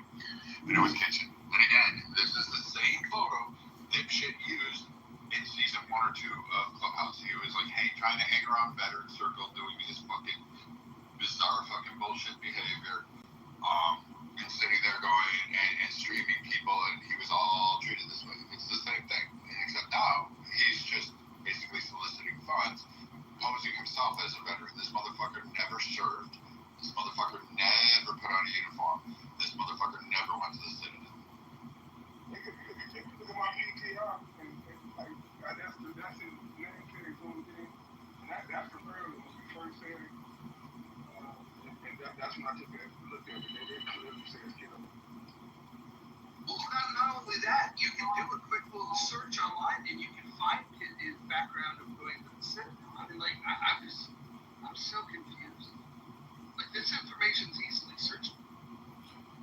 Okay, Brad, PTR, because you're too lazy to look at my Instagram or you just don't know how, but look at my PTR. That's the actual officers, the lieutenant colonel and the major pinning my butter bars on. If you don't think that's me, I don't know what to tell you. I know I'm 42 now and I don't have any hair, but that is John Kitover, aka me, in the photo. Look at my PTR. That's my commissioning ceremony at the Citadel after I finally graduated college. It's me, Brad. I'm gonna post more photos. It's me. Again. Brad, listen to the words that are coming out of my mouth. Okay, Brad, you're gonna tell me my life better than I know it. Okay, this is peak Clubhouse insanity. I'm just gonna keep posting more photos. Please hold, Brad.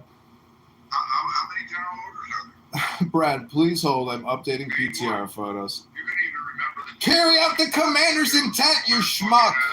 Protect your people and protect the assets and the equipment, Brad. Those are the first 3 general orders. I hate to break it to you, but you're talking to a former butter bar here. I'm updating the PTRs.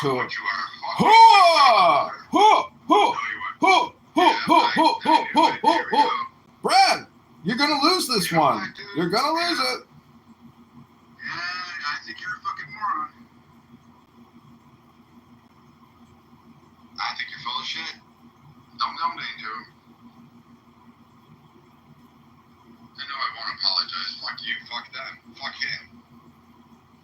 Listen, Brad, here's another PTR for you. This is me graduating the Citadel. That's my Citadel, senior uniform, holding my diploma. Look at that. And that's Major General Grinolds, a Marine Corps general. Oh, again, this isn't this motherfucker here. He's, I don't know what to tell you, man. You're wrong, dude. This is not Edmund, again. It's John Kitover, Edmund Dakin. I live on Edmund Street, you schmuck. Edmund is not my name. My name is John Zachary Kitover. That Roger cooked up with. This is not a prank, Brad. This is not a prank. Hoping he gets through, like, what? Maybe you're hoping he gets over the limit of $1,000. In which case, the FBI. Now that you're mentioning them, and I know the head, Ed Ross back here in Chicago. I've interviewed with him. I know who he is. No ankle. No, I didn't name it Amistad. That was Mojo here. It's called Lady Hawk. Also, ladies and gentlemen, this is a lot of fun. And Brad, I gotta hand it to you.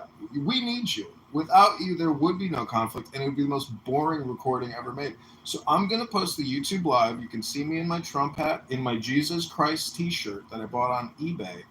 And you can see a former U.S. Army Second Lieutenant Butterbar. And if you want to call my roommate at the Citadel, who has used me for his background investigations as he's moved up into the military-industrial complex, I'd be happy to give you references, referrals, people that know me, that served with me.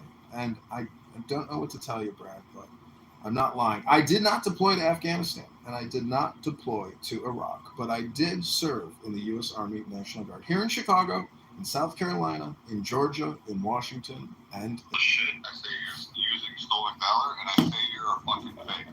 Bring the lawsuit on because discovery comes into play. Sounds good. Can't wait for you to discover the truth that you're a schmuck. I hate to break the bad news to you. And you're fake. Let me get this YouTube live so you remember where the video's at, because you're going to watch this in the future after you join the campaign to elect Jack when the discharge DD-214 that you use to get all kinds of benefits that you know about. I don't care who you got. Again, when this actually comes out and Roger and others admit that this is all a big scam, and Holly can sit down there and again, she can sit there and scream. Brad, I wouldn't waste their time if this was a scam. This is a pretty shitty scam if it's a scam, let me tell you. It's a big waste of time if it's a scam, you schmuck. Brad, I'm not your enemy. I'm really perplexed by this one, though. This is and again, he tried to think in season 1. The same picture was used. It's bullshit. And at that time, I was running for committee person, not Congress. We've upgraded to the highest level next to running for senator, which hopefully we will, or one day we'll run for mayor of Chicago. You never know where this train's going to go, Brad. It happened, and that you actually were bigger than Chris Kyle, and that you knew more, and you actually served along. Two, that I was at Fort Benning, Georgia, with Pat Tillman, who is now dead. And get this, I go to a VC incubator, fight so hard to get the U.S. government to admit what happened to Pat. And he just shook his head, and there wasn't much to be said. But I don't know if you saw this, but Pat Tillman's book.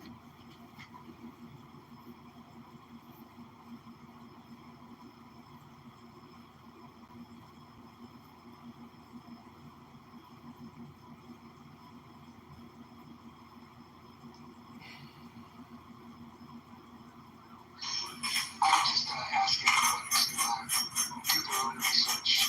Google is your friend. You can find out the truth about what's happening. What was that? The person that you're alluding to actually speaking in this room right now.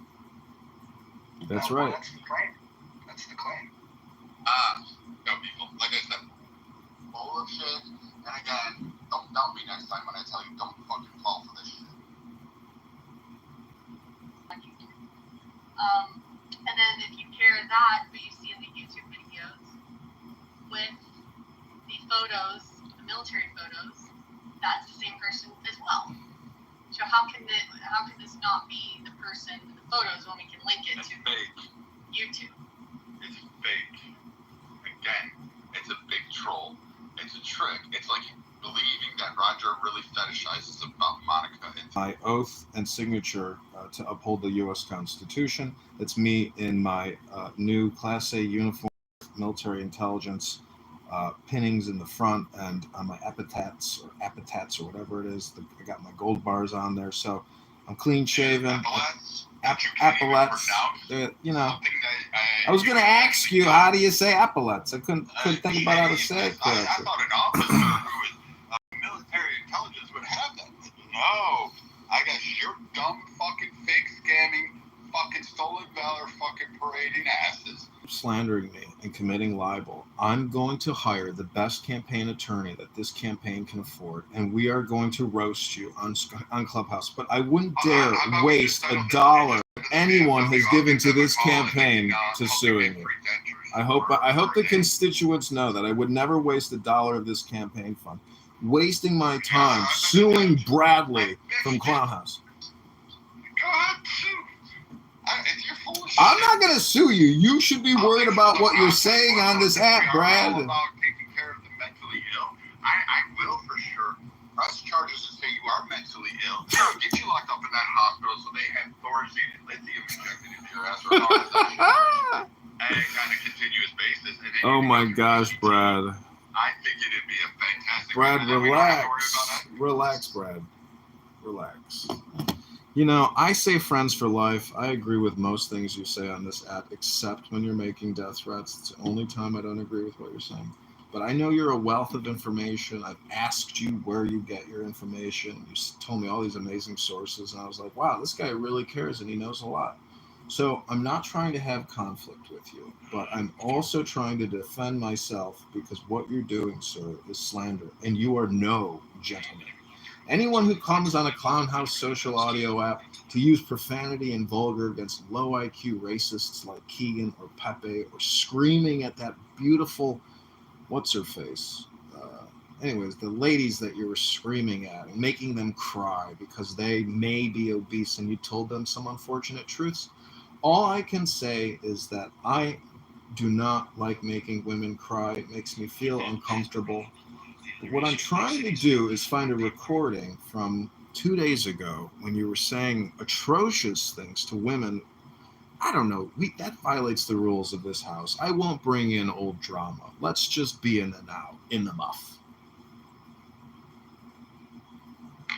Again, and for those of you who is it Cindy, I don't know what this fucking idiot's name is. Holly, Hakima, Roger. Yes, he was. I don't know what to tell you, serendipity. And yeah, well, of course, John. You never served. You never put on a uniform. You never had the fucking. You don't even know what the parts of your uniform are. So again, next time, pull a trick, but make it more believable. It's almost as believable as Roger wanting the whitest of white women and the fattest of fattest women, Monica, to flirt with, because damn sure well know that that's not Roger's type. And I've known Roger for 4 or 5 fucking years. That ain't his type. So, I mean, again, it's a good troll. I'll give you that. And apparently you got a lot of people, including Holly, who's all butthurt about it. My type is evolving. I'm not butthurt. I don't understand why you think I'm upset.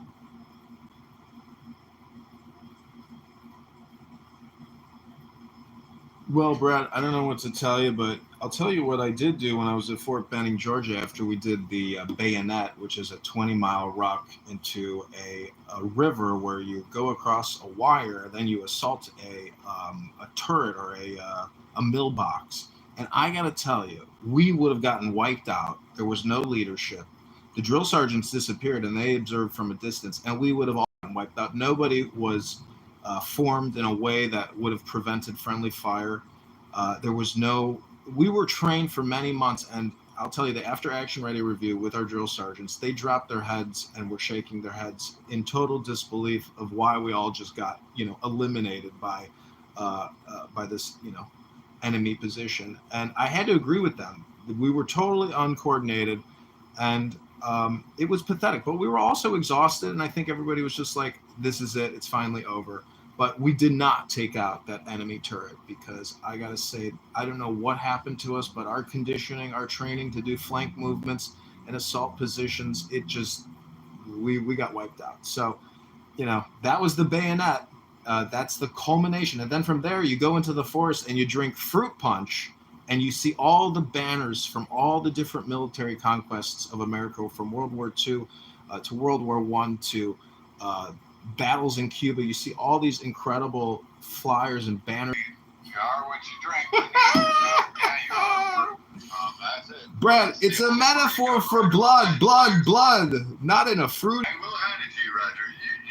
You did one of the most epic trolls on here. I mean, you surpassed a lot of people on here. I mean, you may have actually beat Alex New York. I think hats off to you, sir. You did it. I congratulate you. Again, play to believe it. Like, holy fuck, I never thought some people would be that dupable or gullible or any of those. Hats off to you. Holy shit. It's like a blessing. This is the most sheep herding mentality I have ever heard of, and it's insane. It's actually insane. Illegal, not just insane, but illegal. Now, I am accused often of illicit recordings, which could be violating Illinois or federal law. However, I have to say, in today's day and age, live streaming all your activities, especially your political activities, could be the safest move you make in anticipation of some type of lawsuit or counter lawsuit. Because every time you get sued, guess what you can do? You can counter sue. So change is now, and we need you, the roasters of candidate Congressman John Kitover, to donate $10, not $11, not $9, but $10. Click that link above right now. Do it. Go ahead. Give 100. Give 100. Give 1,000. Give 10,000. Again, I recommend it. Everybody believe in me. I think I've done my work here today. I'm on a roll. I've cooked keeping yet. Beta bitches, so it would make sense that they're going to try to grift those beta bitches for the chair force. But I mean, it's a close tie there. He was in the Navy, this guy. I mean, this guy was in the Navy. I can say I'm supporting him in any way, shape, or form, financially or otherwise. Why do you keep taking it all too far?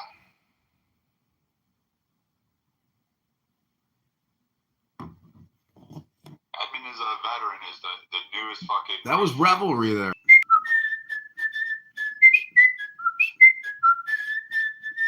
There's no way I could whistle that unless I listened to that thousands of times.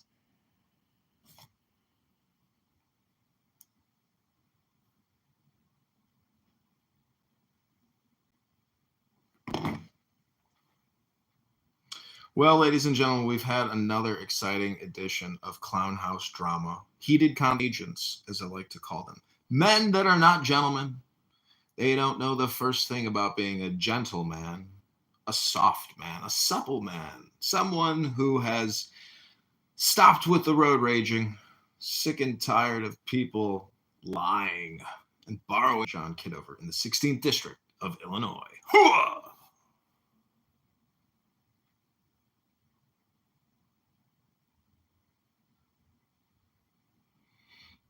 We got the quotation marks down there, or apostrophes.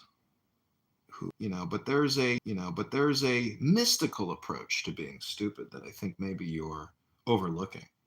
But let me pin the link again, and then this has been pushing it to the limit. Every day goes positive, vibration grows in strength in this house, in the muff. You see what I'm talking about? That's super positive vibration. Okay, click the link above. Link has been pinned.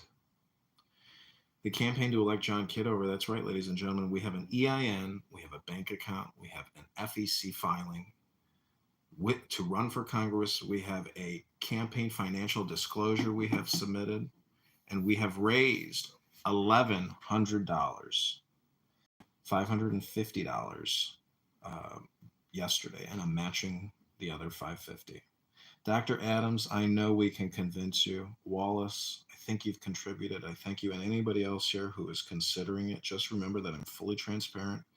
Tell me your priority, and I will put it in our collection of priorities. And we will see where your priority lines up with all the priorities and how we optimized his congressional district by creating $20 trillion in debt. You can look at all the HR acts that he votes on and the top 10 HR acts in terms of dollar amounts. And there's his name on some of the biggest multi-trillion omnibuses in American congressional history.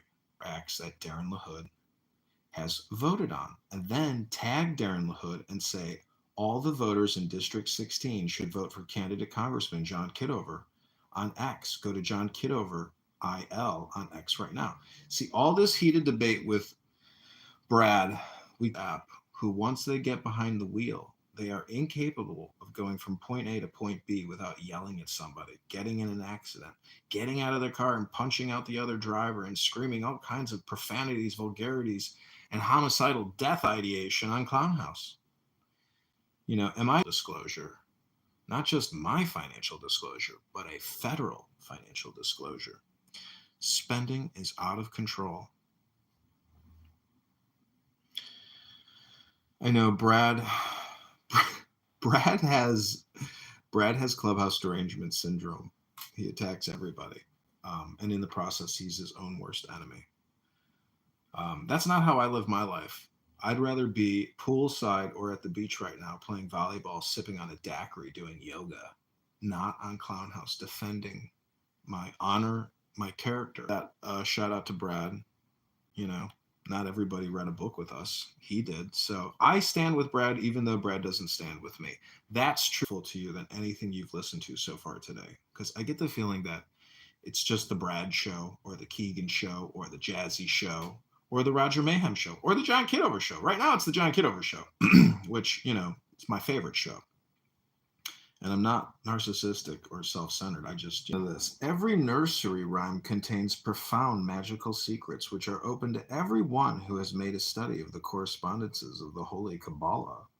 To puzzle out an imaginary meaning for this nonsense sets one thinking of the mysteries. One enters into deep contemplation of holy things, and God himself leads the soul to a real illumination. Hence also the necessity of incarnation was bare, and so the poor dog had none. Who is this ancient and venerable mother of whom it is spoken? Nor is she the sterile mother Ama, or Amma, but the fertile Ama, for within her she bears vow. This bone is the wand, the holy lingam. The complete interpretation of the ruin is now open. This rhyme is the legend of the murder of Osiris by Typhon. The limbs of Osiris were scattered in the Nile. Isis sought them in every corner of the universe, and she found all except his sacred lingam, which was not found until quite recently, vide Fuller, the star in the west. Let us take another example from this rich storehouse of magic lore. Little Bo Peep, she lost her sheep and couldn't tell where to find them. Leave them same symbol as that in the Egyptian and Hebrew Bibles. The snake is the serpent of initiation, as the lamb is the savior. This ancient one, the wisdom of eternity, sits in its old anguish awaiting the Redeemer. And this holy verse triumphantly assures us that there is no need for anxiety. The saviors will come one after the other at their own good pleasure, and as they may be needed, and drag the other at their own good pleasure, and as they may be needed, and drag the tails, that is to say, the spider represents a demon. But why a spider? Who is this spider who taketh hold with her hands and is in king's palace? He stuck in his thumb and pulled out a plum and said, "What a good boy am I." In the interpretation of this remarkable poem, there is a difference between Hermes, the messenger. The other prefers to take Jack simply and reverently as Iacchus, a spiritual form of Bacchus. Whom it is here spoken is evident. for the name Horner could be applied to none other by even the most casual reader of the Holy Gospels, and the cornerstone, eating, that is, enjoying that which the birth of Christ assures to us. He is the Comforter who replaces the absent Savior. If there was still any doubt of his identity, it would be cleared up by the fact that it is the thumb, which is attributed to the element of spirit, and not one of the four fingers of the four lesser elements, which he sticks into the pie of the new dispensation. Away he run. The pig was eat, and Tom was beat, and Tom went roaring down the street. This is one of the more exoteric of these rhymes. In fact, the maker of music recognize how uncomparable a description of that sunset is given in that wonderful last line. Some have thought that the pig refers to the evening of a merely stolen pig. Veil this mystery of who eat it. It must be abandoned, then, as at least partially insoluble. Let us consider this poem. Hickory dickory dock, the mouse ran up the clock struck one, and the mouse ran down. Hickory dickory dock. Here we are on higher ground at once. The clock symbolizes the spinal column. Mus, a mouse, being only some. I am, spelled Kabbalistically backwards. This ego, or prana, or kundalini force, being driven up the spine, the clock strikes one, that is, the duality of consciousness is abolished, and the force again subsides to its original level. Hickory dickory dock is perhaps merely the mantra which was used by the adept to attribute to it a more profound significance, which it is impossible to go into at this moment, for we must turn to Humpty Dumpty sat on a wall, Humpty Dumpty got a great fall. All the king's horses, all the king's men couldn't set up Humpty Dumpty again. This is so as hardly to require explanation. Humpty Dumpty is, of course, the egg of spirit, and the wall is the abyss. His fall is, therefore, the descent of spirit into matter. And it is only too painfully familiar to us that all the king's horses and all his men cannot restore us to the height. Only the king himself can do that.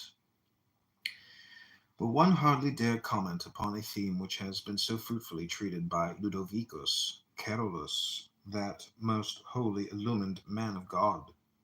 His masterly treatment of the identity of the three reciprocating paths of Daleth, Teth, and Peh is one of the most wonderful passages in the Holy Kabbalah.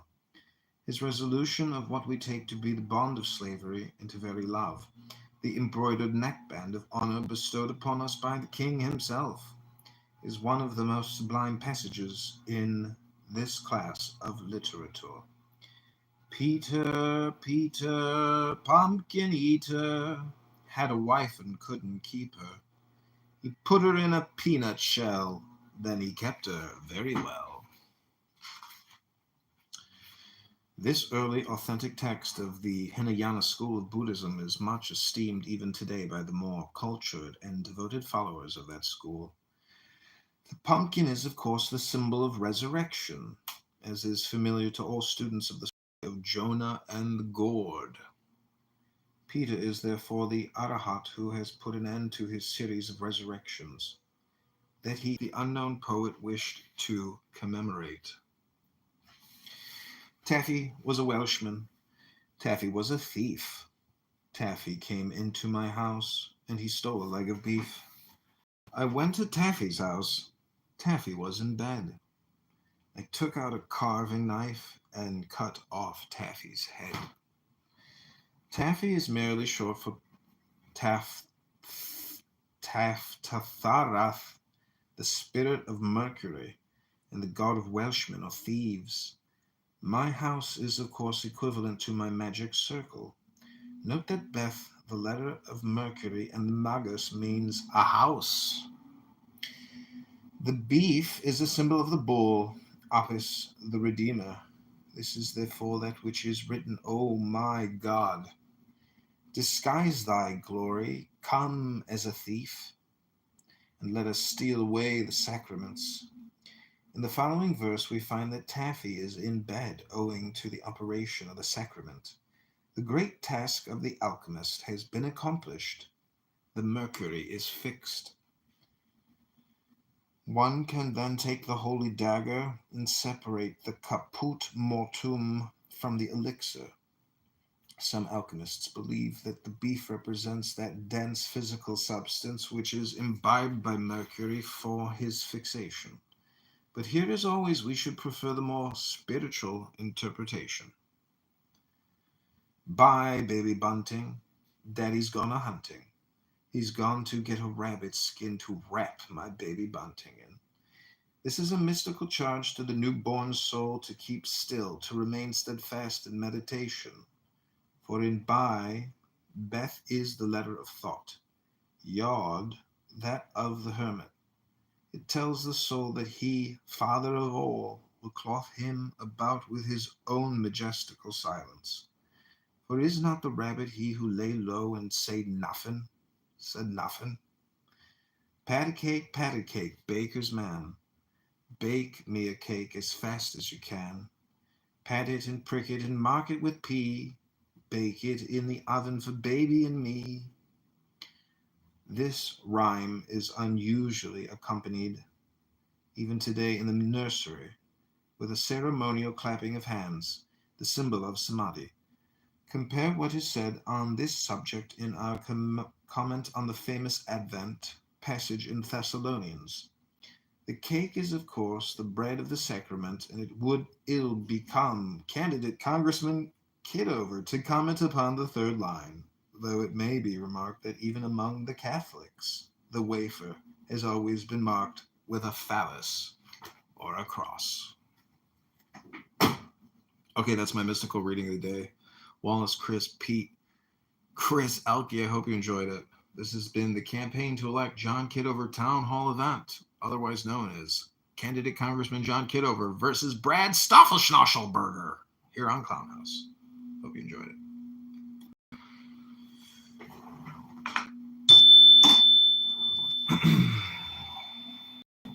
Okay, I'm not going to end the room, but I'm going to leave, and I'm just going to play the Tao Te Ching or something to that extent.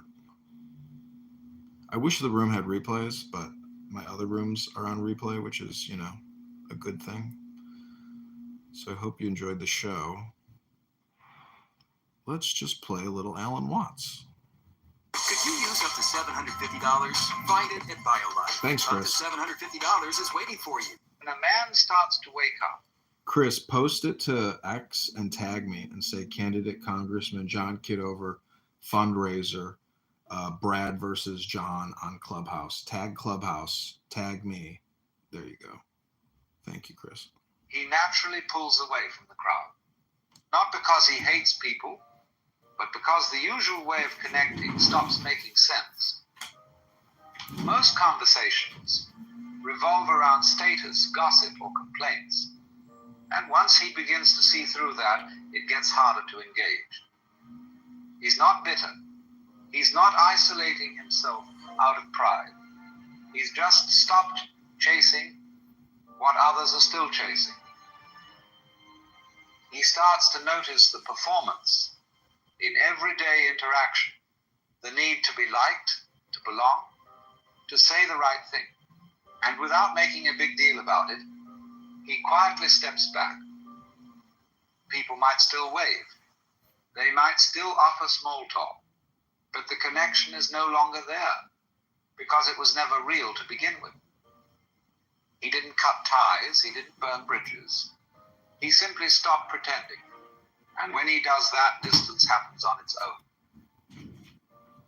This is the beginning of solitude, not loneliness, just space between who he used to be and who he's becoming. He starts to see clearly what holds people together isn't real. It's not depth. It's not truth. It's habit, comfort, and shared illusions. People bond over complaining about their jobs, over chasing, over defending ideas they've never truly questioned. He used to do the same. He used to think that was connection, but now it feels more like noise. He notices how often people speak, just to avoid silence. How much energy goes into keeping up appearances?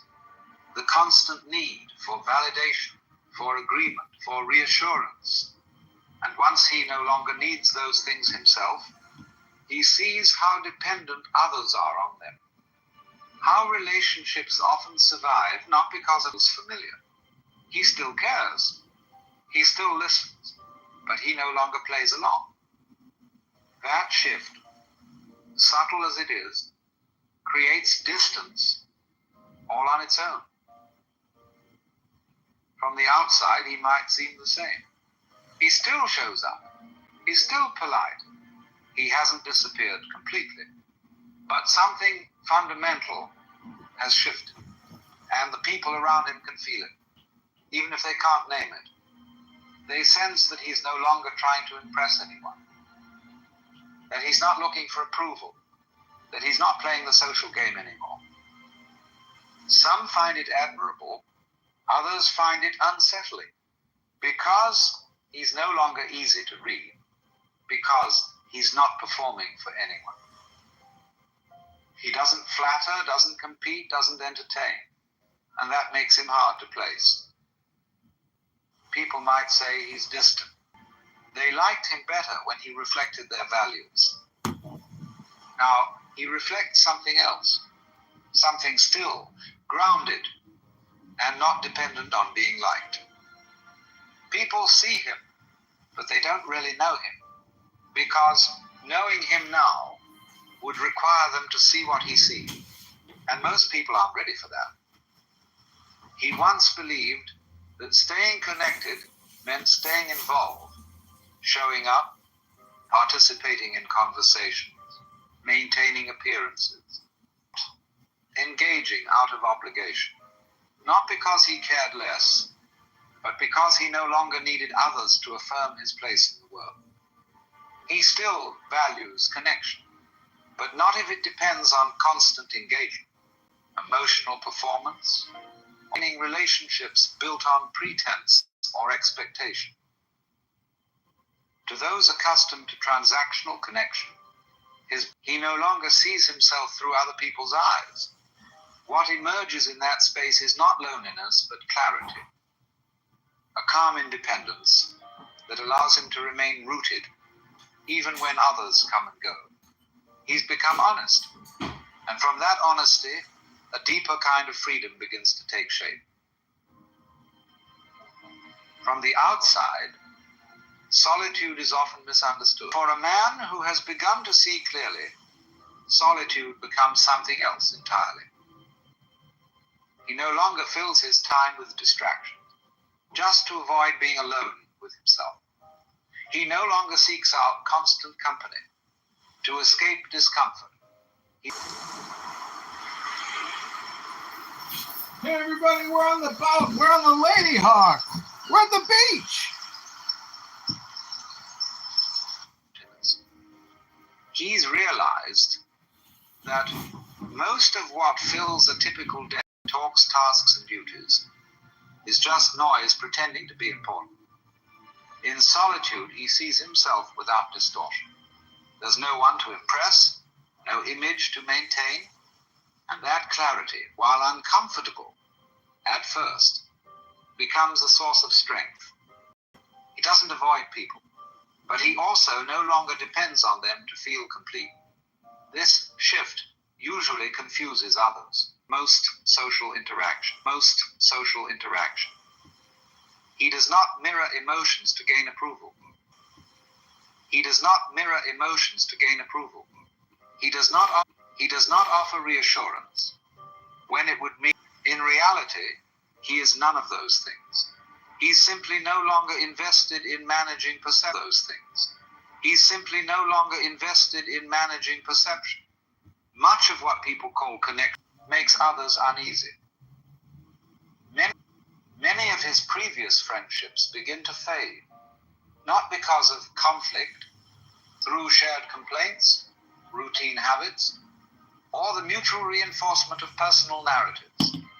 Once he no longer participates in those patterns, the connection weakens on its own. He no longer feels compelled to... Okay, I feel like this isn't even better. It's to $100 to $1,000 if you can afford it. But this is candidate Congressman John Kitover. Chris, thanks for sending me the Brad Slander video. We've reposted it to our X account. Follow us on X at John Kitover IL right now. Thank you. Offer agreement for the sake of belonging. He no longer entertains conversations that avoid substance, and he has no interest in maintaining ties that require him to shrink himself. Friendship becomes something quieter, simpler, and far more rare. It is no longer based on shared illusions, but on mutual... You validate my perspective, I'll validate yours. We won't go too deep. We won't challenge each other's assumption. Wheelbots change. They feel the shift. They sense that something's changed. They feel the shift. They sense that something familiar has gone missing. The constant exchange. People stop reaching out as much. What used to feel warm and familiar now feels tense and uneasy. Not because he no longer believes it. As his understanding deepens, something unexpected happens. He begins to need less, not just materially, but emotionally, socially, even intellectually. He no longer seeks recognition. He no longer relies on others to confirm what he already knows internally. And as that need dissolves, so do many of the relationships that once required it. This is the paradox. The clearer he becomes, the quieter his life becomes. Not because he's closed off, but because so much of what once filled his time was rooted in a search for external affirmation. Without that search, from the outside, this might look like withdrawal. But inside, it's the opposite, a settling into something solid and real. He's simply no longer dependent.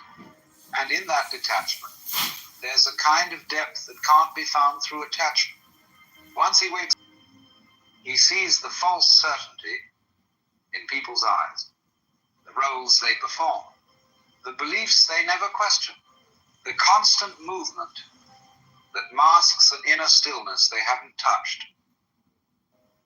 He no longer envies what others call connection, because he understands the cost it often demands: agreement, performance, conformity, and he won't trade truth for the comfort of fitting in.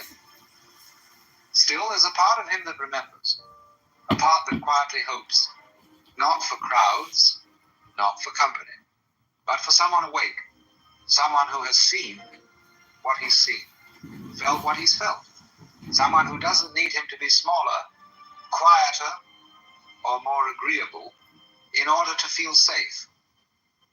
That kind of meeting is rare. It can't be forced, and he would rather wait in silence than pretend in conversation. So he walks alone, not because he enjoys being apart, but because in a world still dreaming, authenticity is more valuable than acceptance. At some point, the solitude stops feeling unusual. It becomes normal, not empty, just quiet. He no longer interprets distance as a problem to solve. He sees it for what it is, the natural result of no longer pretending. While others surround themselves with noise, he has learned to live in stillness. While many chase attention, he moves without asking to be seen. People often assume he must feel lonely, as if company, any company, is always better than walking alone. But they confuse isolation with absence. He is not absent. He is simply no longer performing. He has come to prefer the space that honesty creates over the closeness that illusion demands. This is the final shift. He doesn't need the world to wake up for him to feel whole. He doesn't need agreement to feel clear. And he doesn't need validation to know who he is. He walks alone, yes, but not as an outsider, as a man at peace with the cost of truth.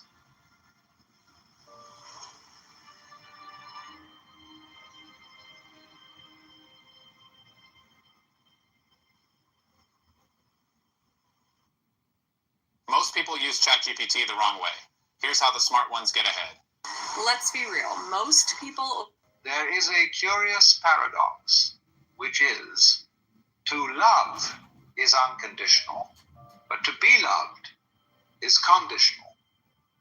By the time one has crossed the 30s or 40s, they have seen enough of life to know that the fairy tales of youth were, at best, charming illusion. One begins to understand that love does not appear as a reward for virtue unto them. Others still dwell beneath the same roof with their chosen companion, yet feel as though they have become a stranger at their own time. Finally fill the hollow within, only to find the emptiness echo back at them. You begin to wonder why something as natural as love has become such a labyrinth of conditions, unspoken bargains, and quiet disappointments. You sense that somewhere, beneath all the poetry and promises, there is a truth you have been avoiding. For love, as it is sold to us, is not love at all, but something dressed in its garment. And here, perhaps, lies the seed of our quiet discontent. We have confused the appearance of love with love itself, the structure that holds it, with the living thing it was meant to carry. From our earliest breath, the world whispered its bargain into our ears. Love is something to be earned. Behave as you are told, and you will be cherished. Fulfill the needs of another, and you will be kept.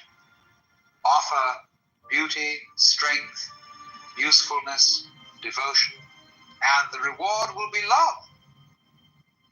But this is not love. It is a transaction masquerading as tenderness. It is the polite exchange of commodities between two people who have been taught to call their bargain romance. You see, a bargain can hold people together, but it cannot nourish them. Like two merchants bound by contract, they remain so long as the terms are met. And when they are not, they part. No matter how many years have passed, no matter how deeply your lives have entwined, the invisible ledger will one day be brought to the table and the sums will be counted. Many men and women wake in the middle years of life to the cold recognition that what they once believed was love was only an arrangement.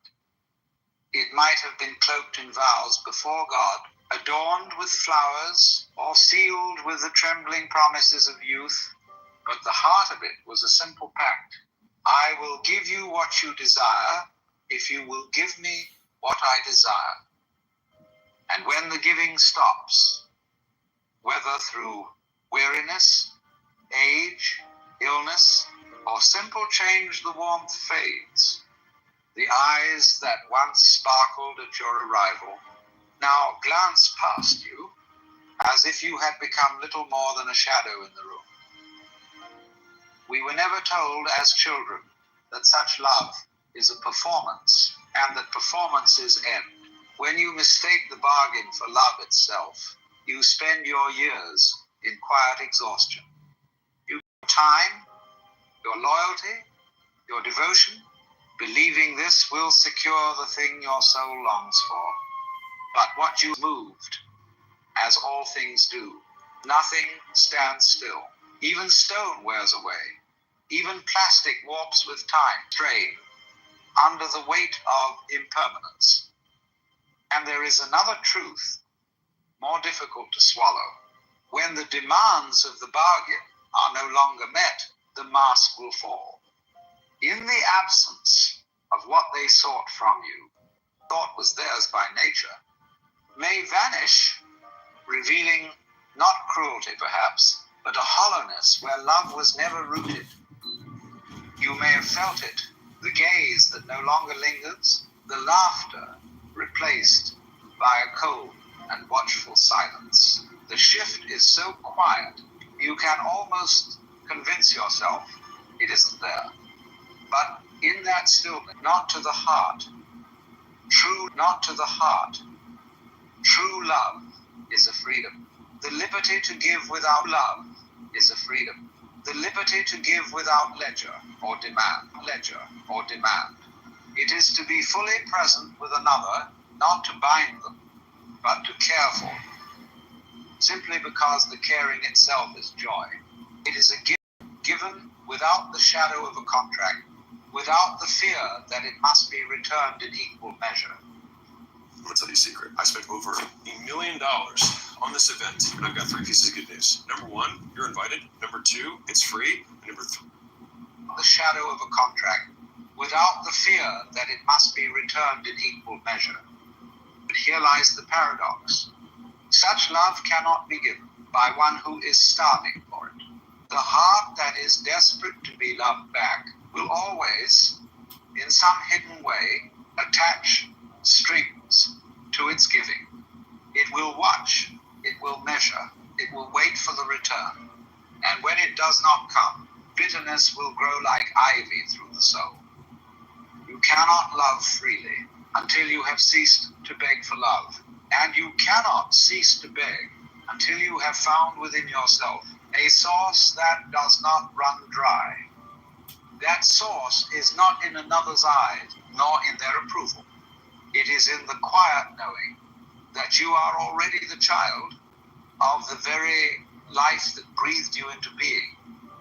Call it God, call it the eternal, call it the nameless mystery. It has loved you into existence before you could earn or deserve a thing. Look at the sun. Even after all this time, the sun never says to the earth, "You owe me." Look what happens with a love like that. It lights the whole sky. To know this is to stand unshaken, whether others love you or turn away. Then, and only then, can you give love, as the sun gives light, not to be thanked, not to be owed, but because it cannot help itself. To love is your freedom. No one can take it from you. It is the act of your own being, the overflow of the life that moves through you. You may give it to one, to many, or to the whole world, but it remains yours to give, to be loved. Now that is another matter that is never in your keeping. You cannot command it, purchase it, or reason it into being. Love offered to you is a gift of its own accord, arriving when it will, leaving when it must. It is as the wind that brushes your cheek. You may open your arms to it, but you cannot hold it there forever. If love is given to you, receive it with gratitude. Drink of it while it flows, but never clutch at it, as though it were the last drop in the world. For the moment you try to drag it from another's hands, it ceases to be love and becomes something else, obligation, pity, or bondage. And remember this, you are already loved without demand. To see this is to know you are never wholly bereft. If you wish for love from others, it must begin here in loving. When two people who have learned to dwell at peace within themselves come together, it is not to be filled, for their cups are already full. They do not arrive at each other's door as beggars, bowls outstretched. They come as givers, carrying abundance that spills over the rim. In such a union, there is no bargaining. No one is keeping score. No quiet dread of who owes who. Love is not given to earn, nor withheld to punish. It moves as naturally as breath, as the tide that rises and falls without being told. Here, the joy is not in taking, but in sharing. There is no hunger in the eyes, only light. One gives not because the other demands it, but because giving is the most natural expression of their being. And so both are fed. not by the draining of one into the other, but by the overflow of each. This is the only love that does not rot into resentment. For where there is no emptiness to be filled, there is no fear of losing. When two full hearts meet, they are free to let each other be, to grow, to change, to wander and return, without the grasping that turns love into a cage.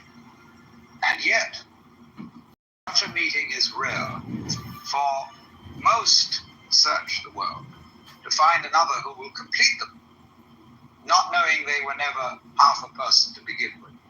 Only when you drink deeply from your own well will you find another who drinks from theirs. And together, you will not merely survive, you will overflow.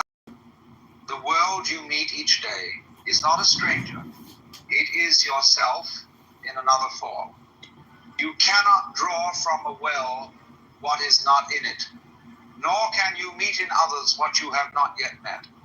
In your own heart, if you carry a hollowness within, you will find yourself surrounded by those who take, not because the world conspires against you, but because nature fills a vacuum. Those who have nothing will seek from you what you have not given to yourself, and you will mistake their hunger for love. If, on the other hand, you move through life with a fullness of being, you will meet those who also carry an abundance. They will not clutch at you or drain you, for they are not living on scraps. Instead, you will find an ease in their company, a recognition as though you had always known them. This is not a mystical trick, nor some hidden cosmic law, but a simple truth of human meeting. The depth to which you have faced yourself becomes the depth to which you can meet another. Most quarrels in love are not between two people, but between the unexamined shadows each has brought along. So, before you go searching for kindness, tenderness, or devotion in the eyes of another, turn inward and meet your own gaze, not to condemn yourself, nor to tally your flaws, but to make the acquaintance of the stranger you have long carried in silence. For it is this hidden self who extends the invitation to others, this unseen presence, who will decide whether the love you meet will be a feast to your soul or the slow unraveling of it. When this truth takes root in you, do not hoard it. Place it gently in the hands of your children, for they are stepping into the same illusion that once ensnared you. Teach them that love is not the trembling romance of songs, nor the solemn bargain sealed before altar and law. It is the willingness to give without the shadow of a demand, to care without the constant fear of loss. If they do not learn this, they will build their homes upon sand and watch them crumble. But if they do, they will stand on rock, and love will not be a cage, but a sky. The question is not, how can I find someone to love me? But the question is, how can I become someone who overflows? For when love is no longer a plea but a gift, when joy is no longer chained to another's approval, you will see that to love and be loved is not something to chase. It is the way you already are. You are not a half searching for the other half. You are whole. And from that wholeness, love flows, finding those who recognize it. Then love ceases to be a hunt or a bargain or a desperate keeping. It becomes the quiet, steady light of the sun. Let's get Platinum Plus. Get a shade that serves your skin. New Venus Moisture Glass. Bars with argan oil, lock moisture in.